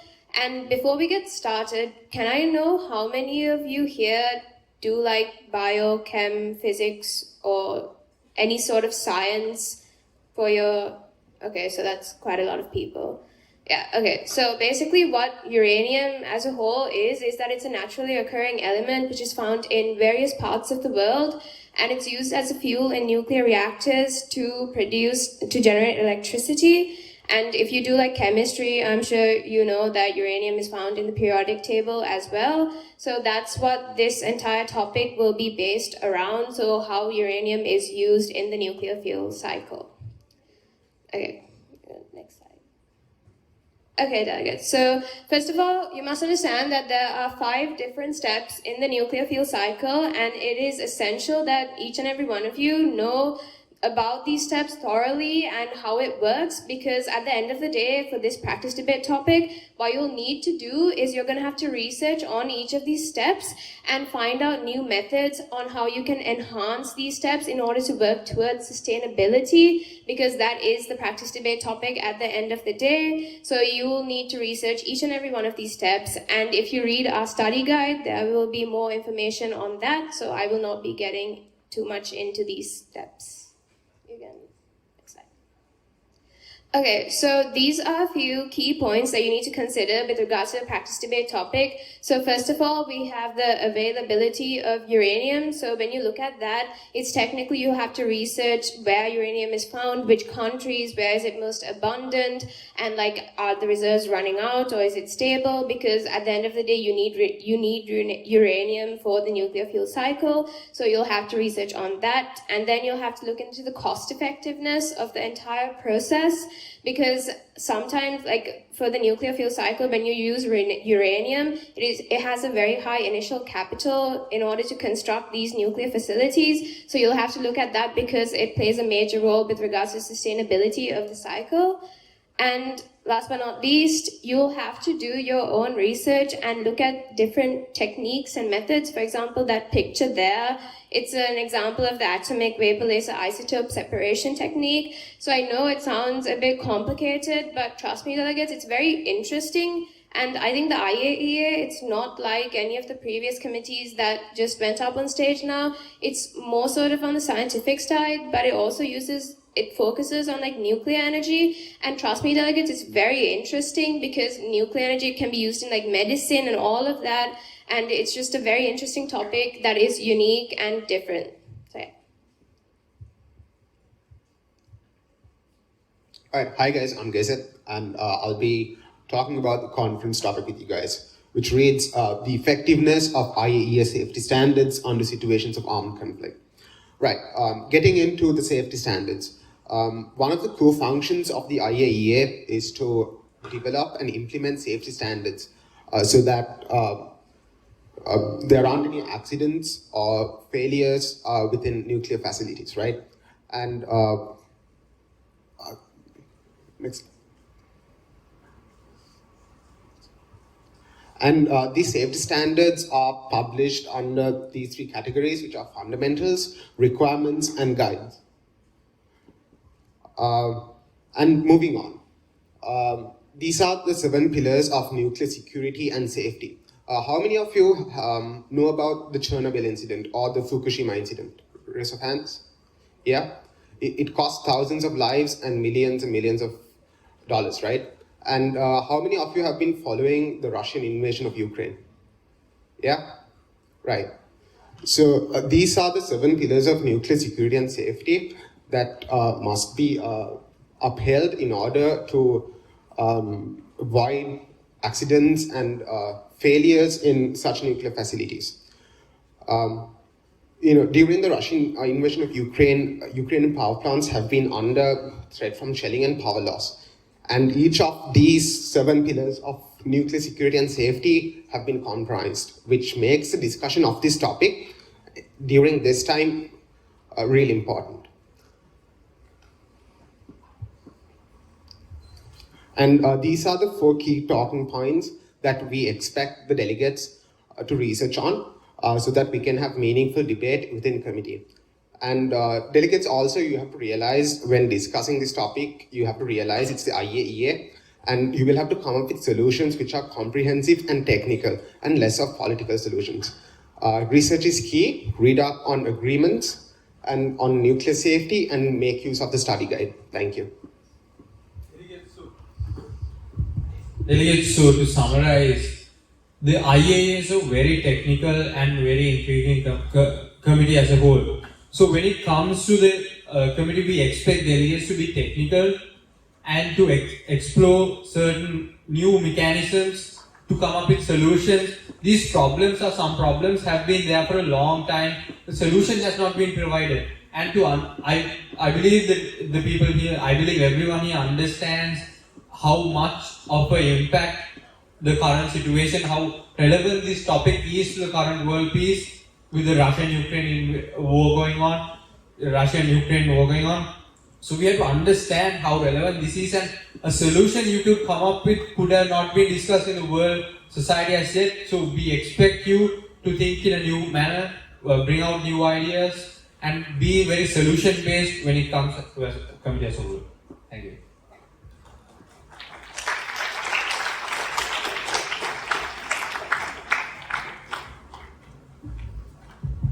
Thank you very much, Charles.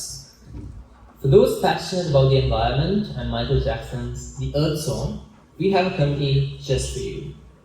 The United Nations Environment Program is chaired by Pranesh Fernando, Sumin Lee, and Matisha Rukshan, and they will brief you on climate adaptation as well as the perplexities of the blue economy. So please welcome onto the stage the chairs of the UNEP.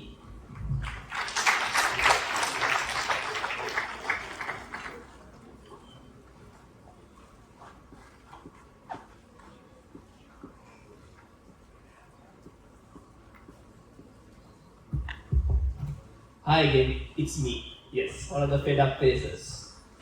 Yes. That's a fresh face and a fed up face. Yes. I can still see people are sleeping. I know, I understand it's boring, but this is important, guys, your committees. For those of you who know, again, I'm Pranesh. And I'm Sumin. We also have my teacher who's not a member, so three of us together, we are the chairs for UNEP. So pretty much everyone, you have all heard of the environment, right? You have heard about different issues regarding environment, right, over the years. So that is what UNEP is, and especially, as Michael Jackson said in his song, if it wasn't for the environment, you won't live. Pretty much. That is why UNEP stands for, right? Next slide. So pretty much, UNEP is regarding environment, as I mentioned. So we deal with everything in regards to climate change, the loss of biodiversity, nature issues, anything regarding your environment, regarding your surrounding, is where UNEP comes in. So you may think it's boring, but this is really important for you, for your livelihoods. It's extremely valid when it comes to you, for UNEP, right? So let's start off with the practice debate topic, which is evaluating the blue economy. Now, quick hands, those who live by the sea. Who lives by the sea? We have a quite few. You probably have seen, people are fishing, there are ships going around. Pretty much, that's what the blue economy is for, not just shipping and fishing. Basically, the idea of the blue economy is, what we need you to emphasize is what potential can be used from the ocean. What are the uses that can be used in the ocean? Because we see our whole Earth, 75% of our Earth is surrounded by water, right? And we only use minimal for it. But there are many more use we can use for it. You guys can see in the picture itself, right? There are a lot of uses.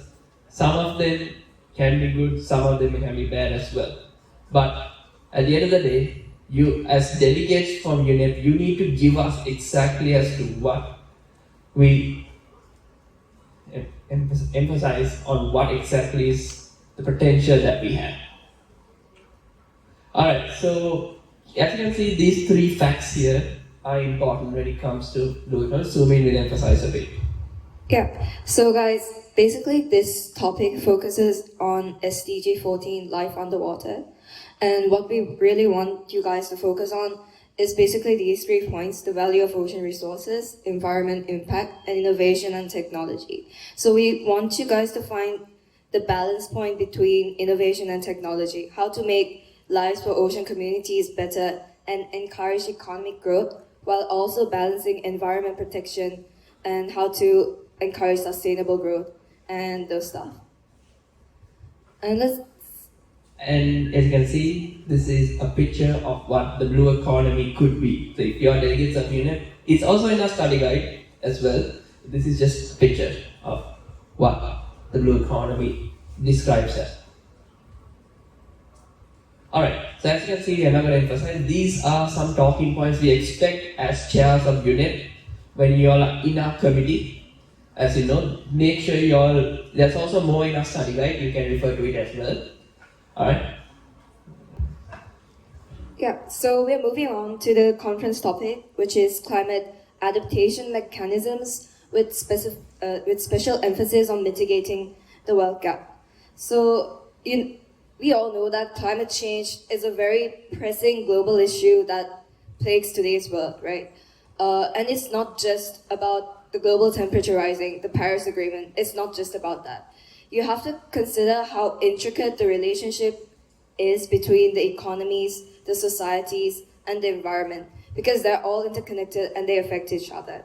And as you can see in the pictures, you may have noticed if you have read the recent news stories and things, you see how untimely floods and droughts have become, like how frequent they have become. And these are results of climate change and are known as climate-induced disasters. So we are focusing on how to minimize the risks and the impacts posed by climate-induced disasters in order to encourage sustainable growth. And as UNICEF has mentioned earlier, we're focusing on the other half of the UNICEF Sri Lanka's Declaration on Disaster Risk Management and Climate Adaptation.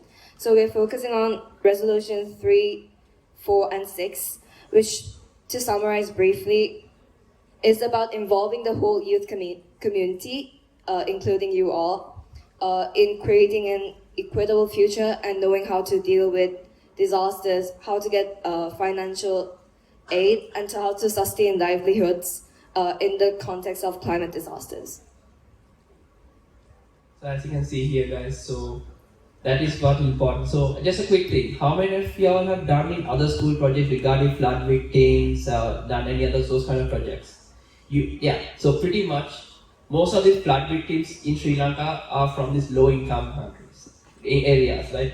People like y'all, even to attend here, I don't think much of y'all have suffered. But as you can see around the world, there is a huge gap between the rich and the poor. The rich have access to anything, but not for the poor. And they do, as UNICEF even emphasized that because of these climate issues, they lack on education, basic needs, everything is gone for them. So that is why that conference topic emphasizes. You need to make sure all of them have an equal opportunity when it comes to preventing climate change. So as you can see, there are some talking points here, right?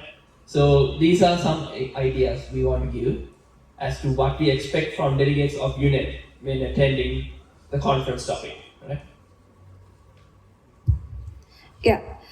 So at this year's UNEP, we have chosen this specific thing about climate disasters so that we want you guys to bring out solutions that can be applied at every strata of society, beginning from local communities to government levels themselves. So you guys can also personally connect to the topic, bring out solutions related to your communities and local areas. So you can have a look at the talking points, which are explained with detail in our study guide. And Pranish will talk about the importance of our resolution as well. So as UNICEF also mentioned, even in UNEP, the winning resolution, the passing resolution in conference will be annexed for COP28, which will take place in Dubai. So both UNICEF and UNEP resolutions will be annexed together, right? Which will be sent to COP28 in Dubai. That's what makes UNEP a bit interesting this time. So all your ideas will be heard. Everything regarding environment, climate, everything what y'all are bringing up will be heard from others. Even from heads of state will attend this. They all hear your voice. So that is why we request delegates to join UNEP, especially in advocating for environment, for climate. If it wasn't for this, you would not survive. In a way, that's how important climate and environment it is to us as humans. Yeah, so you understand the gravity of the solutions you're presenting at committee. So please do bring out technical solutions, not just general solutions. And actually this year UNEP will be making tangible changes at a global level. So we hope to see you at conference. And if you do have any questions, do find us after the workshop. And will be available at practice debate as well. We request again to join hands in combating in environment. Thank you all.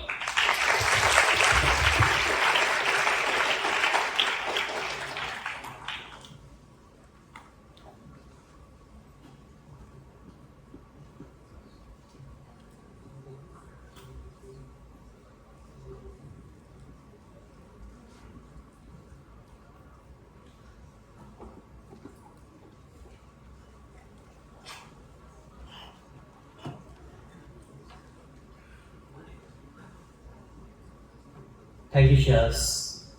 Next up, we have a very, very, very special committee. And in my opinion, perhaps the most important committee at SLMUN 2023. Delegates, next up is my committee, which is the African Union. And I'd like to warmly welcome my co-chairs Aliza Hussain and Lukara De Silva on stage. for our presentation.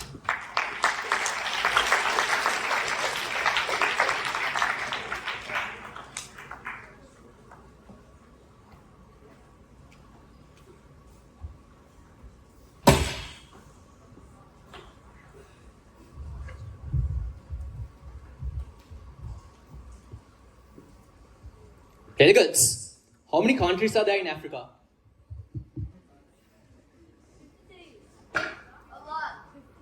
How much is a lot, delegates?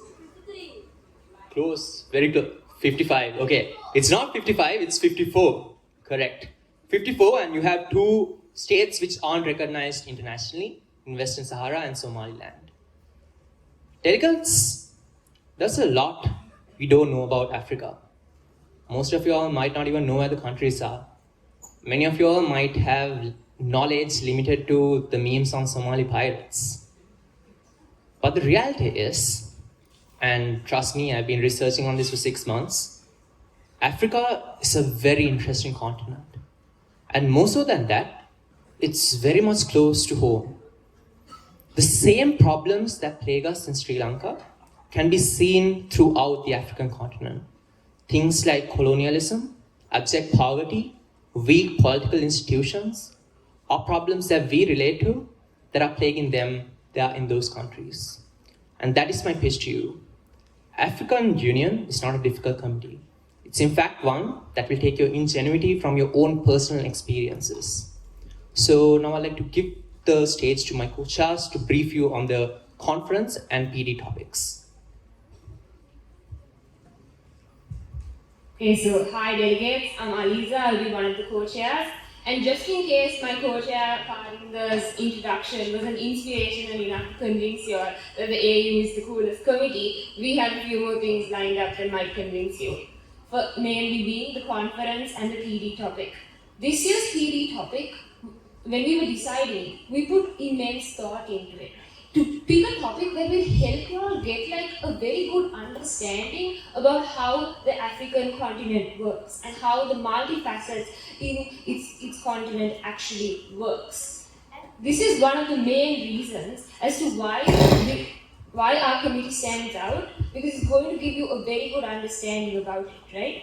And so the practice debate topic, which reads, Sustaining the One African Market, explores the importance of the African continental free trade area, which creates a unified marketplace for goods and services across the entirety of Africa.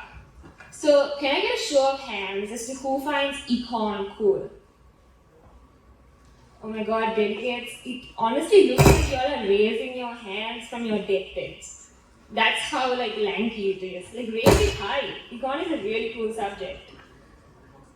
Okay, so regardless of if you find econ cool or not, this topic, even though it might initially seem like an econ heavy topic, is actually about much more, right? It's about issues close to home, such as politics, poverty, and so many other things. And that is exactly what we expect from you. If you look at the slides, I'm not going to read it because all of you can read, hopefully.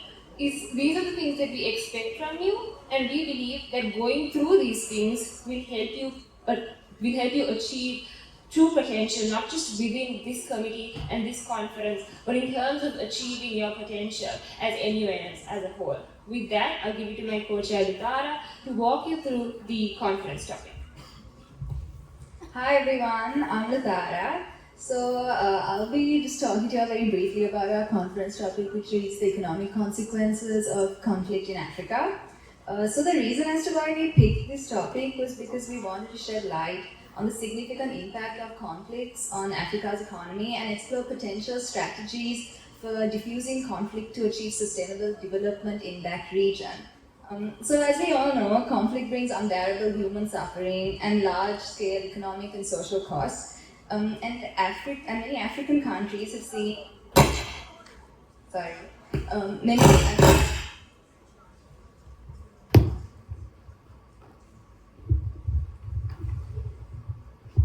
Apologies, delegates.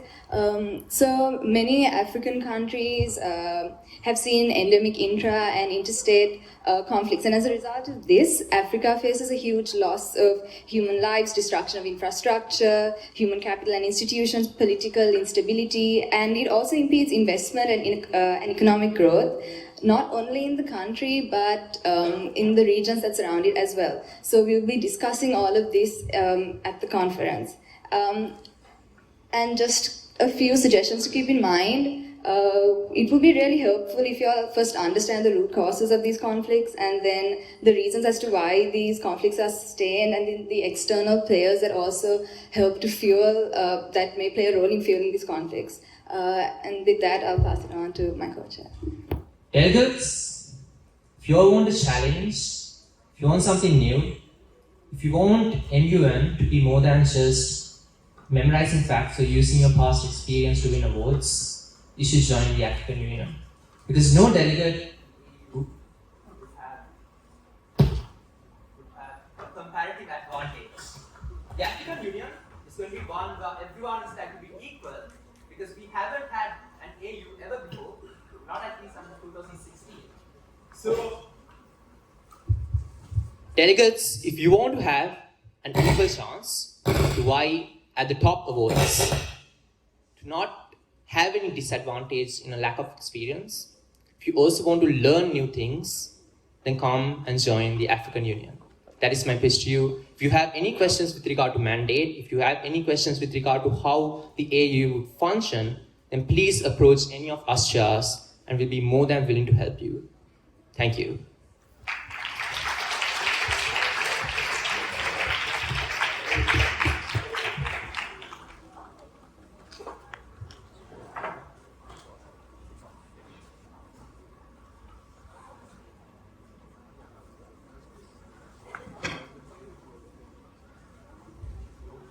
Hi, again. That was such a brilliant presentation from the AU chairs. Just give it one more time for the chairs of the African Union. Right, next we have a very interesting committee. I couldn't really think of a joke for this, but the committee itself is it's something you can laugh about. It's about drugs. Alright. So next up we have the United Nations Office on Drugs and Crime, led by very suitable chairs, as you see. Shima Khan and Ken Singh. Please welcome them on the stage.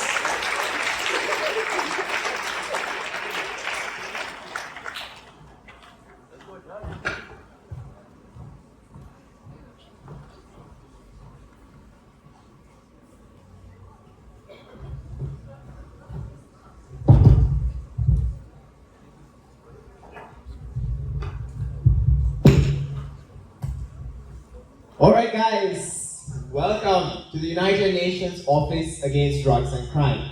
I am your chair Kent and I'm a football fan, and this is my co-chair. Hello guys, my name is Shima and I like drugs and crime, not literally. Moving back to you.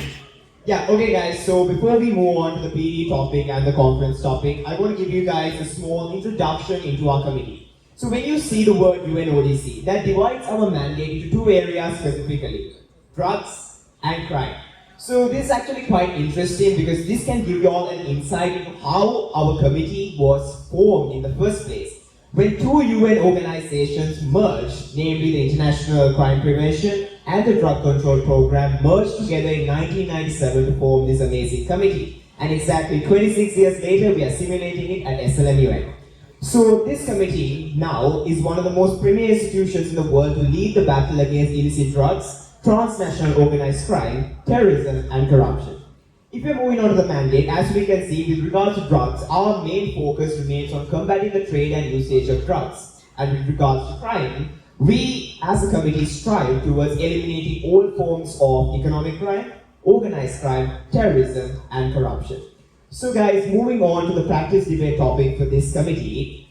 For this year, the practice debate topic will be the ongoing war on drugs, with reference to global trends regarding drug legalization policies. And with that, I hand over controls to my co-chair, Shima. So, delegates, first of all, we'll define certain things, right? Let's move on to defining the war on drugs. Well, the war on drugs started back in 1970s under the Nixon administration, and is currently the policy of choice around the world. And it has been it employs harsh law enforcement systems and strong justice systems in order to combat drugs. And this can be characterized by things like strict drug laws, harsh penalties for drug offenses, aggressive law enforcement tactics that can be discriminatory in nature sometimes, right? And on the other side of the coin, we have drug legalization policies. Well, just to define drug legalization policies, it refers to laws and regulations governing the legal status and control of narcotics around the world. And delegates, you can read the 4 points that are there. That's basically the 4 forms that drug legalization policies can come into action. But delegates, we need to answer the principal question, right? And that being, why is the topic so interesting? Well, the topic is so interesting is because the topic in itself is unique, right? We're comparing and contrasting 2 different policies. On the one hand, you have the war on drugs, and on the other hand, you have drug legalization policies. And these things, these policies are total polar opposites of one another. They have no middle ground whatsoever. But US delegates can come into the UNODC and find some form of middle ground between these 2 policies. And that's what makes it so interesting. But on top of that, understand that different nations have different foreign policies associated with drug policy, right? Certain countries like Cambodia and most of Southeast Asia follows the war on drugs. And while certain other nations, like the nation of Australia or certain states in the United States follow drug legalization policies. And that level of controversy breeds a lot of debate. But now moving on to the conference topic, back to you, Ken.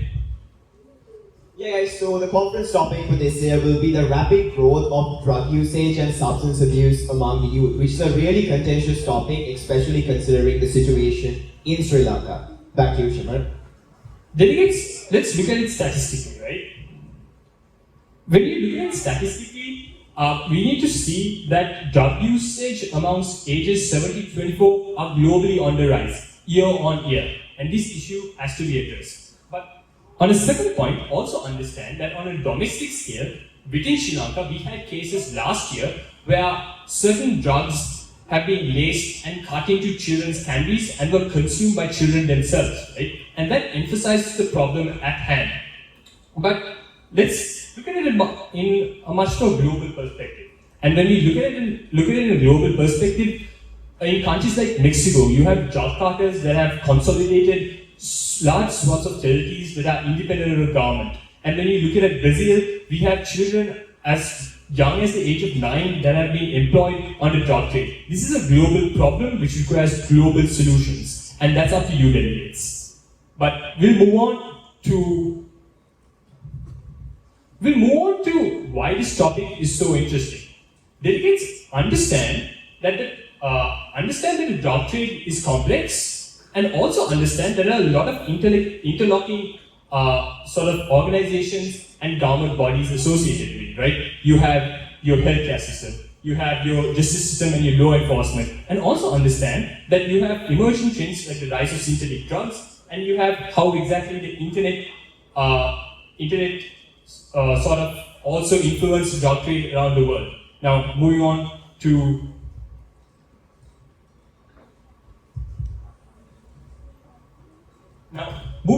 to the drug trade in itself, right? Delegates, you need to understand that the drug trade is based on a complex supply chain, right? You have your organized crime units that facilitates the production and distribution of drugs, and on the other hand, you have law enforcement agencies and justice systems that's sort of continually playing a game of cat and mouse, where they're always trying to overdo each other, right? Where the law is basically trying to apprehend the individuals who are in the drug trade. But on another scale, understand that there's a burden on the healthcare system to treat drug users. And delegates in the UNODC, we're trying to fix a broken system. We're trying to amend it. And our mandate, as Ken said, allows us to do so. And the tool that you can use to do it is your resolutions. And that's what we're looking at in the UNODC. Back to you, Ken. Okay, guys. So there are a couple of things that we expect from you all as delegates of the UNODC. So apart from the fact where you all expect us to be really chill and cool during committee sessions, which I think that we can deliver, we expect you all to have certain qualities when it comes to research qualities as well as speaking. Because guys, as we mentioned in the study guide as well, which I hope that you all have read, when it comes to your debate, apart from the fact where we expect it to be a solution-oriented debate, we expect delegates of the UNODC to have an analytical style debate, where you can keep solutions, you can compare them, contrast them, and put the best solutions forward when it comes to debate. Because guys, ultimately these are very contentious solutions, and your solutions might be the one that actually end up solving them. And also remember, this is a very important point when it comes to making statements. If you ever bring up a problem, make sure that you have a solution, which is what we expect in this committee this year, because we don't want to initiate a pointless blame game. And when it comes to your resolution writing, make sure that you all follow the correct format. Thank you. Okay, delegates will look at SLMU 2023. And when you look at SLMU 2023, you have your war cabinet that deals with things in the past and the history of sorts. You have UNICEF that deals with education. All interesting topics by themselves, but in the UNODC, what we're trying to do is we're trying to revolutionize a broken system, the system that deals with the entirety of the doctrine. We're trying to evolve it to suit 21st century principles. And that's what makes the UNODC so great. And provided that we have co-chairs, we believe that committee is going to be really fun in terms of debate and in terms of the interactions you're going to have. Back to you, Ken. Okay guys, so, apologies. Can we get a loud yes on who wants to join the UNODC this year? Come on guys, one single loud yes. Louder guys, come on. Okay guys. I felt the ceiling shake, but... Yeah, okay, so signing off, we are the chairs of UNODC.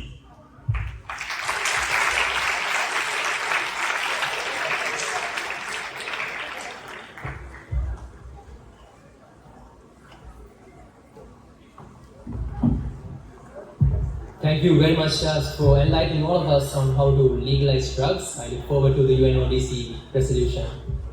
So, delegates, next up we have an interesting committee, something that the jocks and the athletes out there might enjoy, and that is FIFA.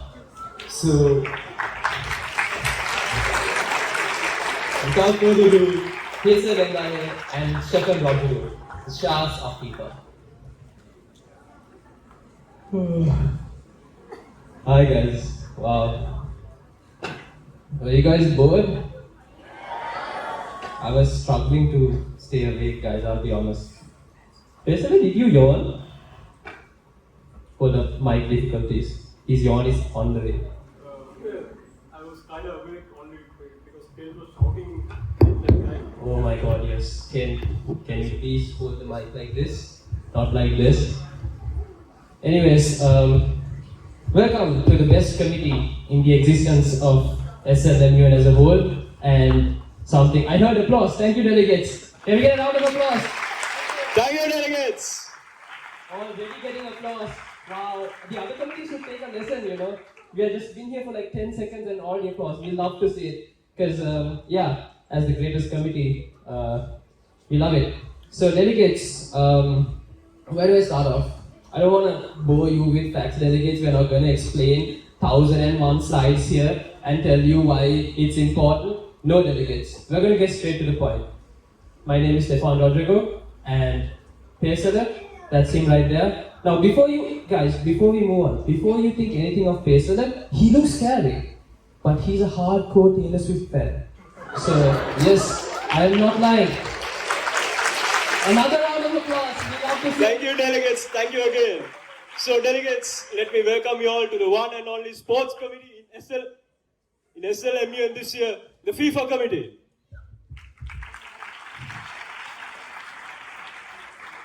The FIFA committee comprises, for a bit of a boring stuff, but we'll get through it as quick as possible. The FIFA committee comprises various specialized subcommittees, each responsible for overseeing and managing specific aspects of the global game and its governance. These committees consist of individuals who are experts in their respective fields, including former players, coaches, administrators, national leaders, and other football professionals. The FIFA committee covers a wide range of areas crucial to football governance and development. Moving on to the FIFA Council's mandate, it includes the following key responsibilities that you all can see behind: strategic direction, governance and regulations, World Cup hosting, competitions and events, member associations, financial matters, football development and international relations. Delegates, as you can see, this committee is more than just a love for the game. It's a learning curve. It's for you all to build your future as world-class delegates. With that thought, over to you, Stefan. Wonderful. We're already done with half of our presentation in just 2 minutes. This is why we're the greatest committee delegates. We're almost complete. Okay, next slide. Delegates, jokes aside for a minute, considering the level to this, now look around you. Look at the quantity, the sheer amount of delegates that are present here today. The effort that our amazing protocol team and our SG has put together. This is actually insane, right? Now, I'll tell you why in this insane journey of SLMUN 2023, you should join us as the committee that you want to share growing up and saying, yes, I was part of the FIFA committee of SLMUN 2023. In short and simple, it's because of our topics. Our practice debate addresses the host of the 2030 World Cup. Yeah, it looks simple, right? Well, delegates, in our committee, you're going to have laughs, fun, and everything, all that sort of it, but simple is not going to be one of them. Because take a look, the FIFA World Cup is going to be amounting for technical and commercial criteria, the votes of the FIFA Congress, hosting matters that promote a culture, economy, and sport development. Like, just grasp the idea of Sri Lanka ever hosting the World Cup. Imagine the number of tourists, the impact on the economy, the efforts of media, and everything that just comes into the country, as a matter of fact, from just us hosting it. Unfortunately, we can't. Because do any delegates here know why Sri Lanka can never host it? We see a hand right there. You can scream it, delegate. Yes, we unfortunately don't have grounds, among a lot of other things. Very bad country, am I right? Delegates, but that's because Sri Lanka is banned from FIFA. If you didn't know, yes, another victory to our country. Yay! Oh, delegates, we love you already. Thank you for the applause. But jokes aside, addressing the matter of how a country can host the World Cup, what criteria is needed, the basic fundamentals of why a country can even be applying to host. And I heard some delegates here confused. Why is Sri Lanka not able to host a World Cup ever? Why are we banned? Delegates, exactly. That is what we need from you. We don't need delegates that are coming here to win awards. We don't really care if you're a novice delegate or an experienced delegate or coming for the food, the fun, to make friends, to talk to girls. I know most of you are. But delegates, we only care about one thing. One word, curiosity. Delegates, be curious. Come into FIFA with a curious mind. You don't need to know about football. You just need to be curious. Curious about how the world of FIFA works. Moving on to our conference topic. Okay, wow, that looks boring. Just kidding, delegates. I'm going to sum this up for you. Reforming the administrative practices of the member states within FIFA's organizational body. Now, what does that mean, delegates? I'll give it to you short. Right? Within FIFA, the member states have a lot of ongoing corruption. Every single country's head, including the members of our beautiful committee, the African Union, even the African FIFA Association, among other associations, have a lot of ongoing corruption, right? This is to address who is going to be held accountable, the fairness of the members that are appointed for national teams, and also the treatment of players and member states. Okay, let's just a tiny example, we don't need to go into in-depth like this. Did you know in certain African countries, in certain football teams, players who are like 25 years old are playing for the under 18 team, and it's going unregistered? When the players are called by FIFA, their birth certificates are missing.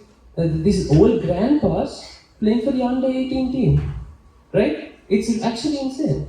This is the corruption within the member states and the bodies that we want you amazing delegates to figure out, right? And with that, I believe that we are adequately provided with you what you need to know about the practice debate and the conference debate. But since we are such an amazing committee, right, we did something a little bit more. Moving on to the next slide. We have an additional segment rather, if you would like to call it, where we have a few things we would like to tell you guys, right? And I don't want to refer to you as delegates. I would like to prefer you as guys, right? Because you and us, chairs and the delegates, we are one in this committee, right? And with that being said, Pesila, do you have anything you expect from the delegates? Yeah, well said, Stefan. So delegates, again, as Stefan said, we expect the delegates to be, again, we expect you all to be as friendly as possible with us. You all can always come to us with questions. And during conference, we expect you all to come up with comprehensive research, sound knowledge on the topics, and to bring up novel solutions, as Stefan pointed out, to better the game in Sri Lanka as well as in the entire world. So, Stefan, anything to add? Yes, one thing from my end, one thing I expect from all of you guys, right? Okay, how do I explain it? Delegates, there's an invisible wall here, right? An invisible wall that separates us, the chairs, from you as the delegates. This is not just for FIFA, I'm talking for all. Maybe that was God delegates, I'm scared. Okay, there is an invisible wall that separates all us chairs from all you delegates. And in FIFA, we want to break that wall, right? We want you to talk to us. We want you to give your questions, your doubts, your clarifications, irrespective of whether it's regarding FIFA. Delegates, we will sit down and listen to you yap about anything if it means we can get to know you. Because, guys, you can play your Clash Royale matches after we're done. Yes, as I was saying, there's only one thing we identify as the chairs of FIFA, that this invisible wall is something we tackle to break down, and that is why we believe we are the committee for you, because we have identified the issue between delegates and chairs is that there's this stigma of not wanting to reach out to the chairs when you have doubts. But after we are done right now, if we have the time for questions, or after we are done and we'll be sitting right here or we'll disappear, hopefully, but irrespective, please reach out to us, because you have a very muscular Taylor Swift fan and a very dedicated football fan here to help you to make FIFA the best committee and the best choice you have ever made. Thank you, delegates. Thank you, delegates. See you all. See you in committee, delegates. Peace out.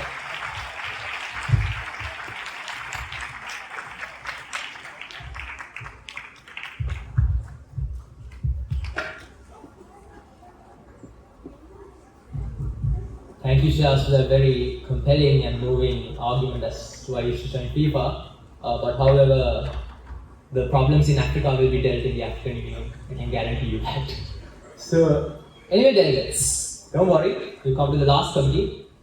But please pay attention, because this is probably one of the most important committees. And this is the alternative for Security Council this year.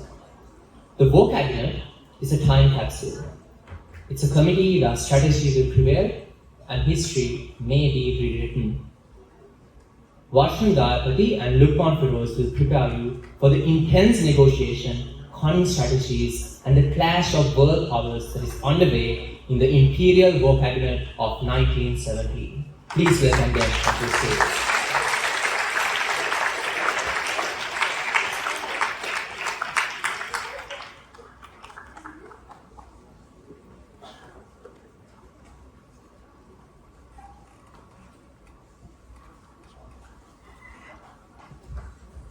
Alright everyone, I know none of you can get sick of me no matter how many times I get back on stage.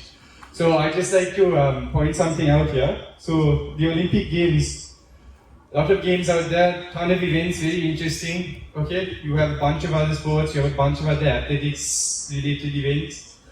But careless of however many there are, the entire world only watches one.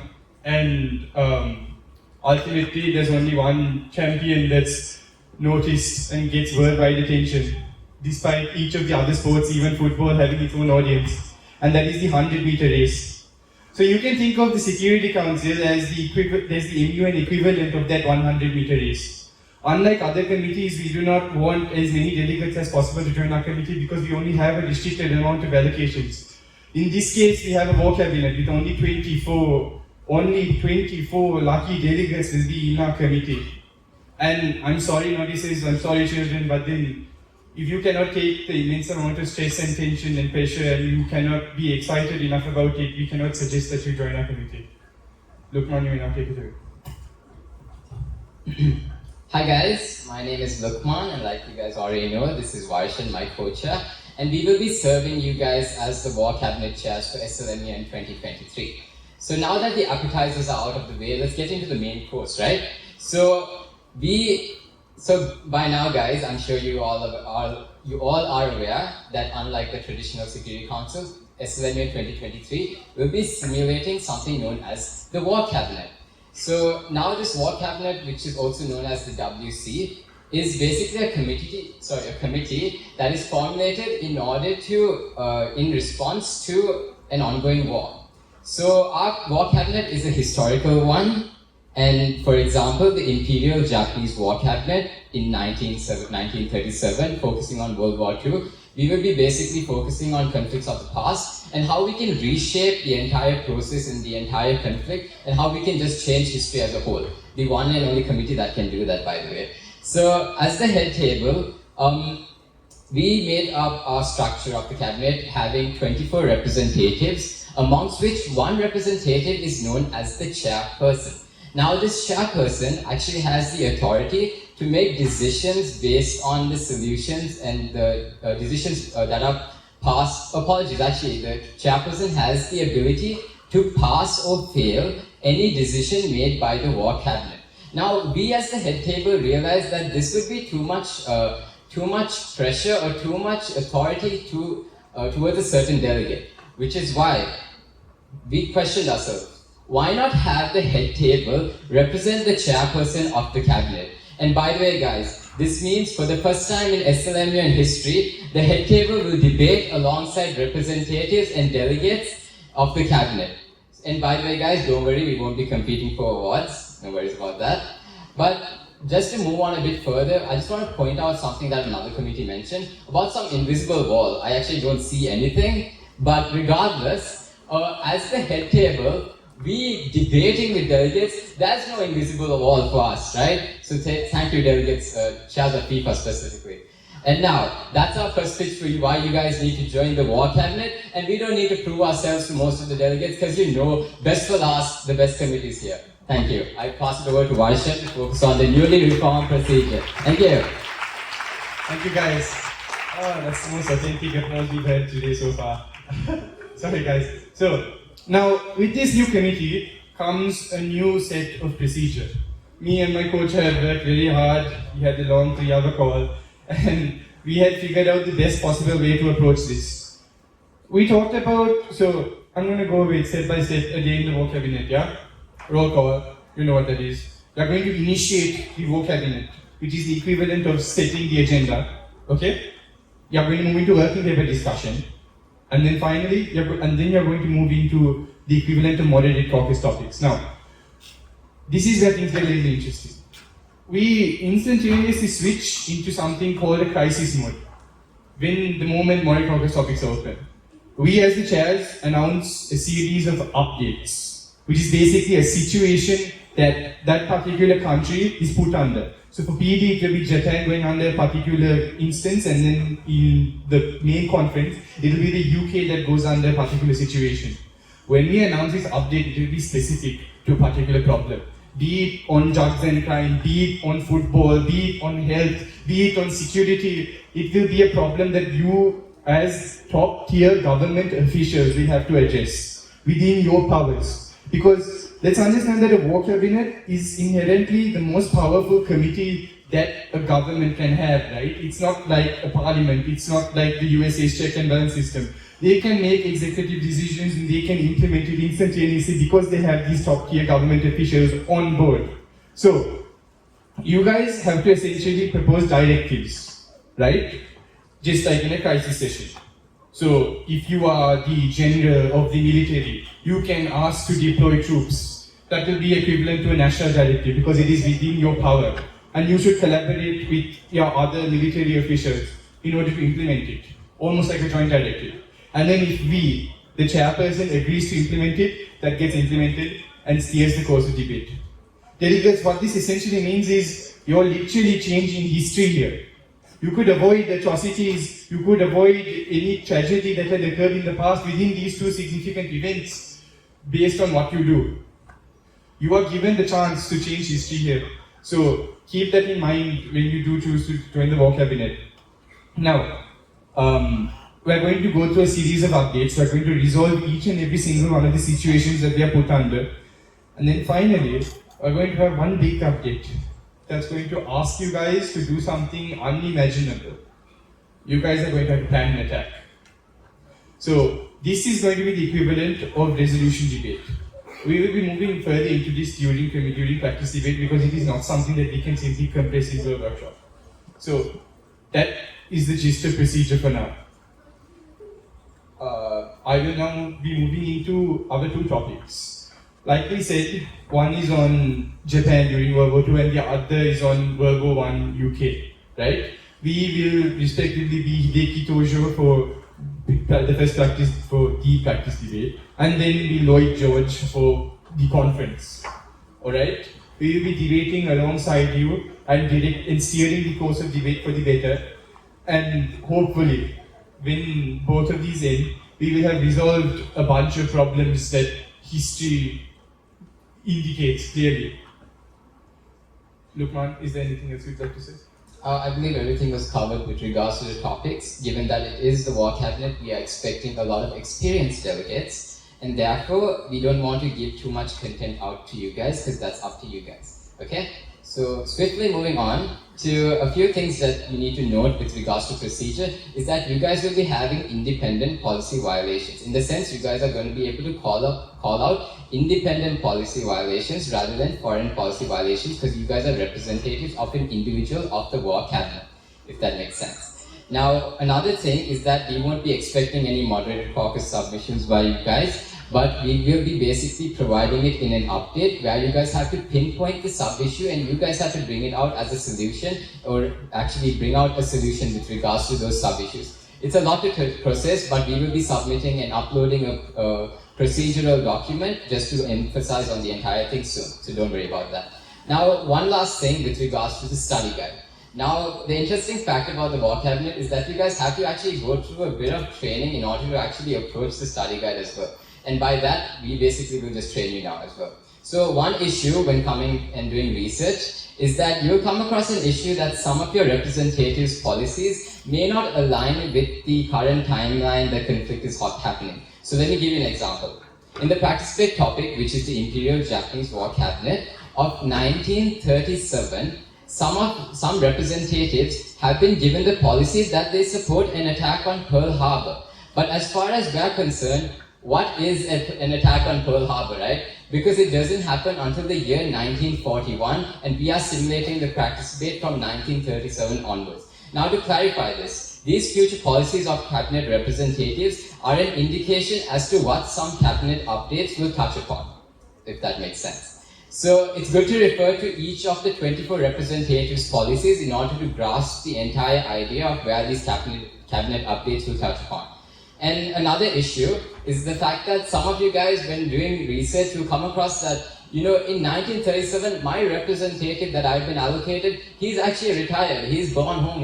He's already on vacation, But what you guys need to know is that the head table allocated for these representatives specifically for you guys, so that it would be easy for research and it would actually maximize the efficiency of the war cabinet as a whole.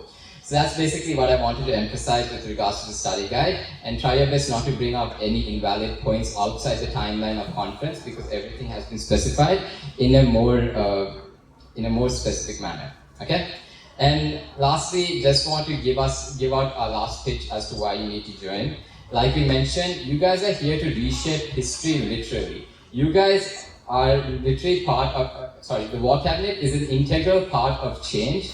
And what we need to understand is that we are trying to accomplish something our predecessors could not do. And this is something with regards to maneuvering ourselves against and away from this conflict, and something that actually resulted in the lives of millions could actually resort to something that actually did not even have any casualties, right? And with that being said, any and all questions will be answered later on. You can meet us. And I believe that's a summary of the war cabinet. That's a wrap. Thank you.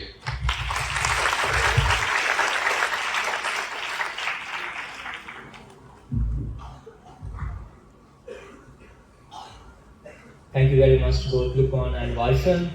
And delegates, that's it. Those are the committees of SLMUN 2023.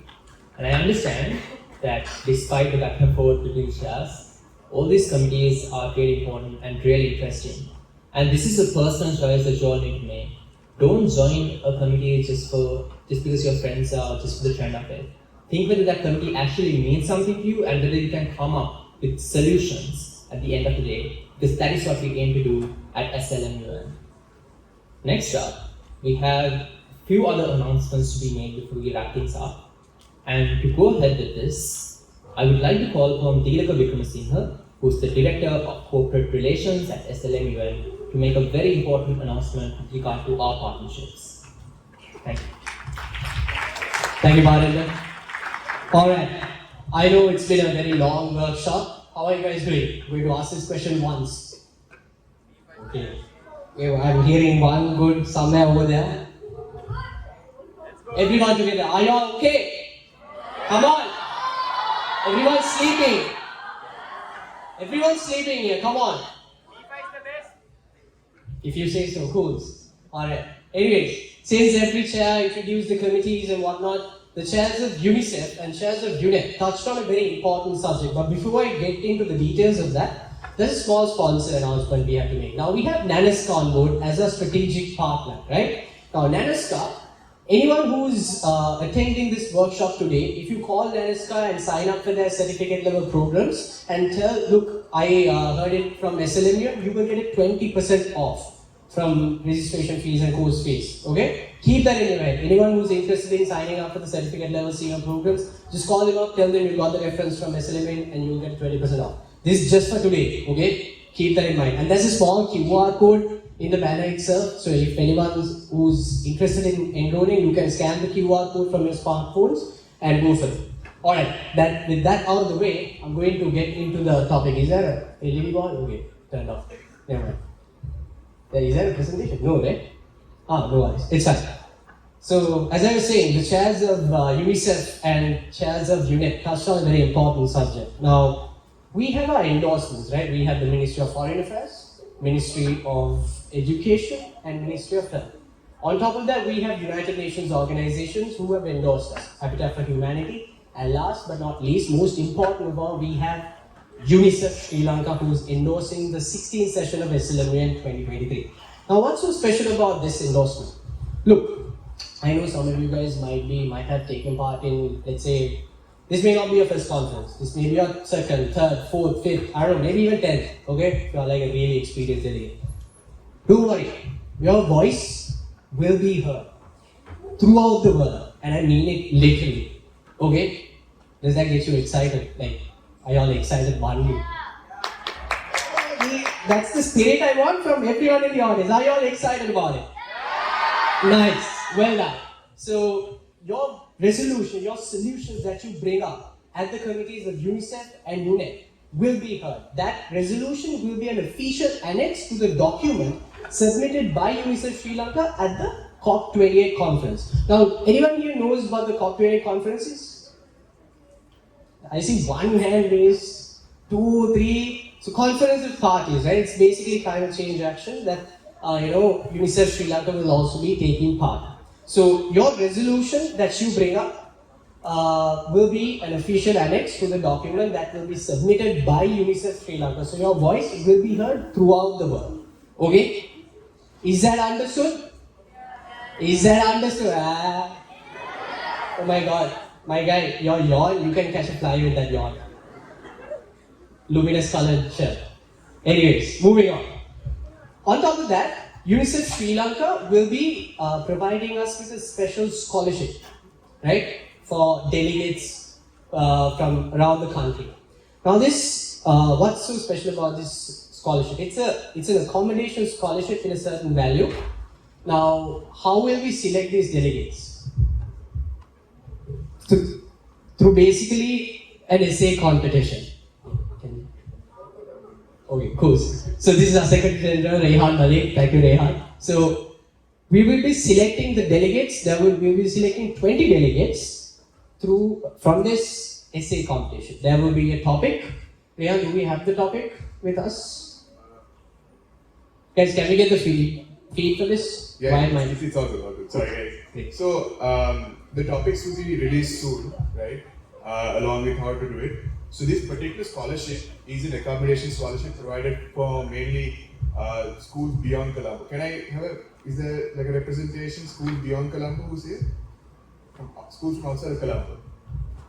Alright, okay. So UNICEF, for you guys, they're providing an accommodation scholarship because we understand it's difficult to make that travel. I see you guys have registered and you all are making the journey. So through an essay competition, 20 of you guys will be selected and given this accommodation scholarship, which means your accommodation is covered during SLMUN. So we'll send you the details, right? Keep in touch. And yeah, pretty much it. I just want to add a little bit on the first part about your voices being heard, right? I kid you not, right? Every little sentence, every speech that you make, right, will be included into a report that will be annexed to a gazette that will be, sent to the Parliament of Sri Lanka, and it will also be added and discussed during COP, the Conference of Parties of the UNEP, in Dubai this year. So your solutions are actually going to impact the world through this platform, right? So I know I've been telling this to a lot of schools. I know a lot of you guys love to post on social media about how you're for climate change and for everything like that, but this time, you're getting the opportunity to actually make that change.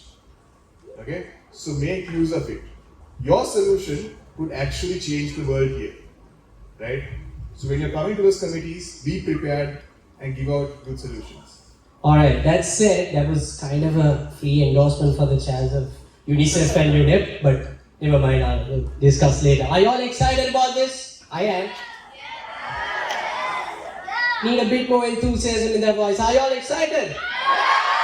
Nice. Well done. That said, I think I'm done. My name is Unmoderated. Is there anything else you want to say? So I know we just talked about UNICEF and UNEP, but this particular thing that we're doing, we're going to have your resolutions going somewhere. It's going to be for all committees, right? Not just for UNICEF and UNEP, right? It's just that for UNICEF and UNEP, it's going to be attached to a gazette and sent to, COP in Dubai, Conference of Parties. COP and the Parliament of Sri Lanka. Yeah, Ministries of Sri Lanka, yeah. So pretty cool, yeah? So make sure you research and come and use this platform, guys. Don't just come here, sit and look at our faces, actually use it, okay? Alright, I think I'm done. Yeah, that's it. I'll see you guys at conference and PDs. My name is Unmoderated. Peace out.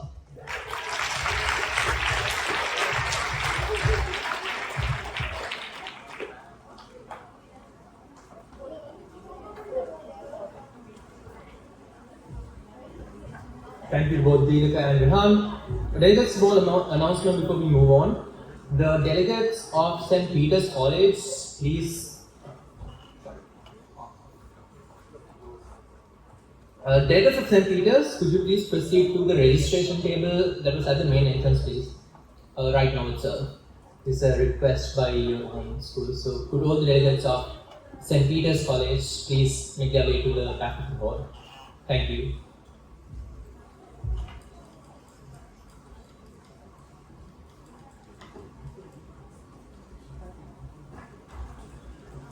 Delegates, next up, we have some information that might be particularly important to the student ambassadors as well as the faculty advisors, but as well as to all the delegates out here.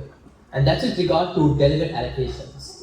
So So to brief all of you on delegate allocations and how that will work at SLMUN 2023, I would like to call upon our Secretary General Rehan Malik and the Deputy Secretary General Dinet De Silva. Alright, so I'm already here. That's okay.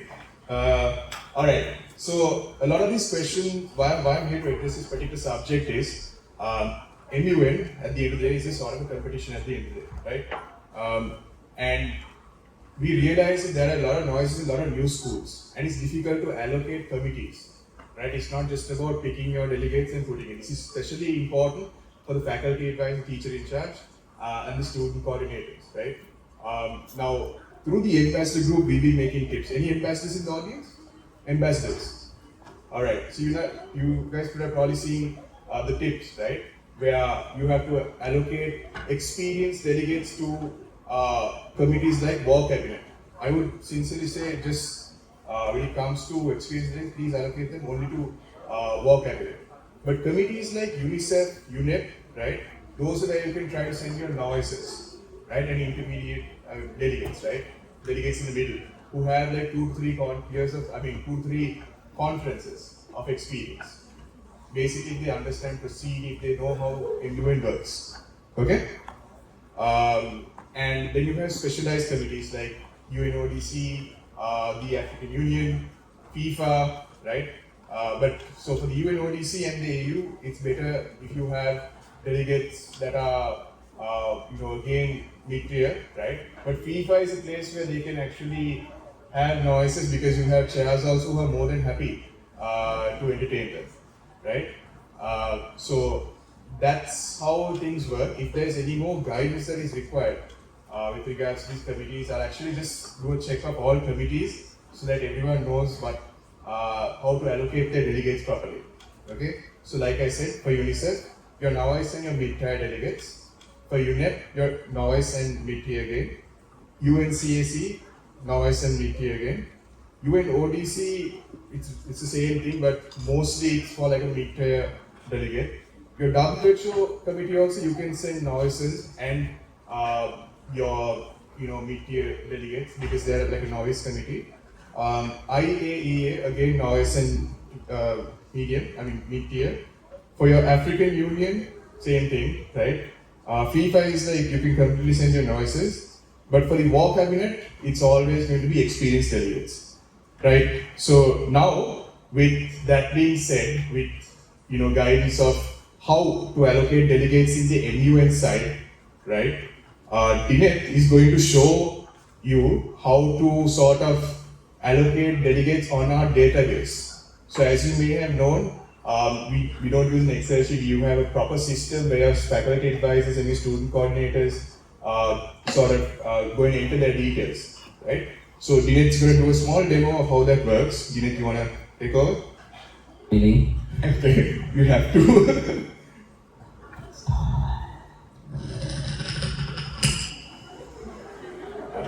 I work with him, I'm kind of scared now. Alright, okay. So he's asked me to stall, right? Nothing to hide there. How's the workshop for you guys? Good? Has it been interactive? Has it been interactive, guys? How's like? Ask the best committee. Okay, yeah, actually, who do you think is the best committee so far? Let's go.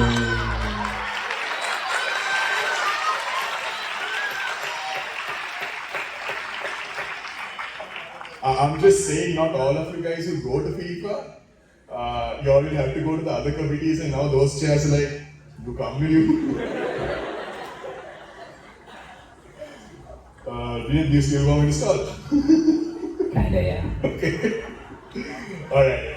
So, another thing I want to address is with regards to your delegate counts, we had a bit of an issue earlier where we had done like not just that with regards to registration forms, we got mixed up, not we, actually delegates and some of you all got mixed up with the delegate count and IPC. So if you all are ambassadors, please make those corrections, right? And at the same time, right now, just another announcement, there are some leaflets being given. Please take them, delegates. as this is being given by our partners who have graciously helped us. Yeah, are we good to go? Okay, start. Alright, so delegates, I am there and I am here to show you exactly how we are going to be using, or rather how you, the student coordinators or the faculty advisors of your respective schools will be handling the database. Is it on? So, first of all, our database is hosted at mc.slmun.org. So you type that in, it's linked in the email that is sent along with your login details to the faculty advisors. Technical difficulties take place. There we go.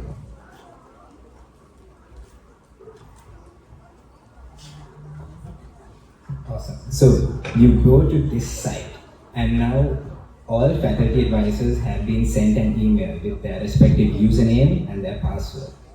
Upon request, we can give these details to the student coordinators as well. It will be a separate login, but with the same level of access in the event that you would like to do it yourself. So I personally am from Malik Mahamadya Vidyalaya, founded by a very gracious leader, I see, Rehan Malik.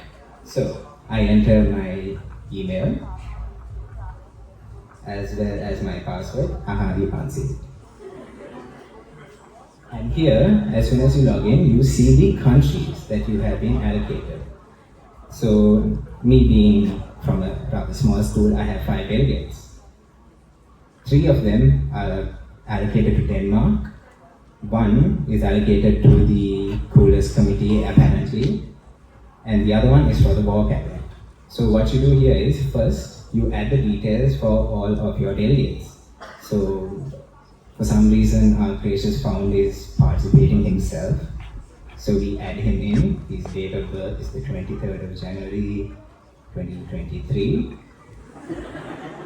I don't know his address. If I did, that would be a little creepy. He lives in Colombo. I'm not doxing his email, don't worry. And we add the delegate. And we do that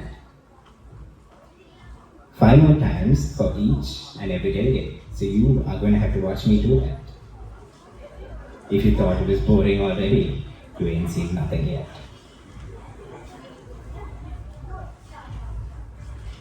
Did someone say it was enough? No, don't worry delegates. This is very important stuff.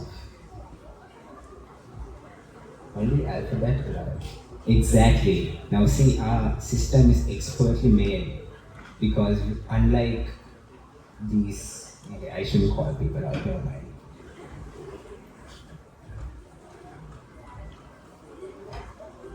So we just keep on doing that. Trust me, delegates, this is worth it. It's for everyone good. This person is born in 2024 for some reason. They'll be attending conference next year.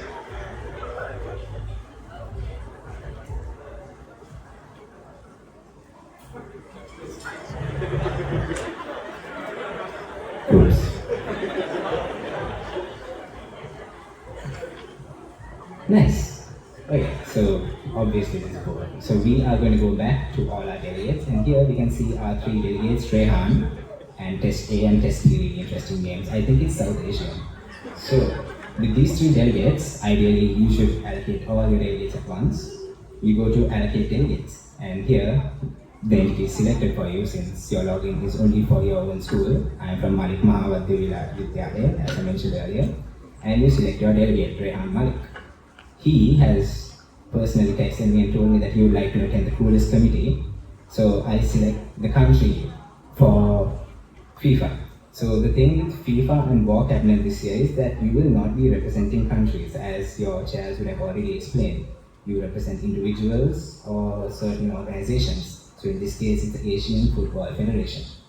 So with that, you select the committee and you assign Rehan to FIFA. You're welcome, Stefan.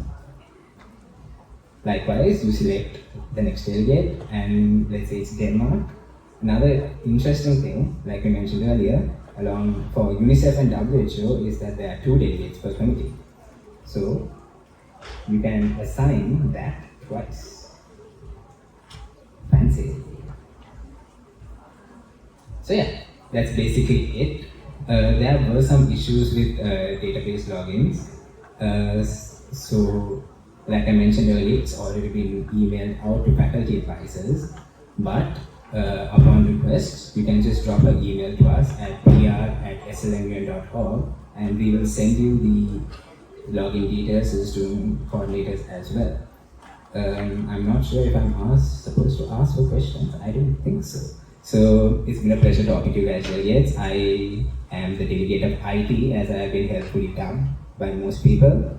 I'll see you guys.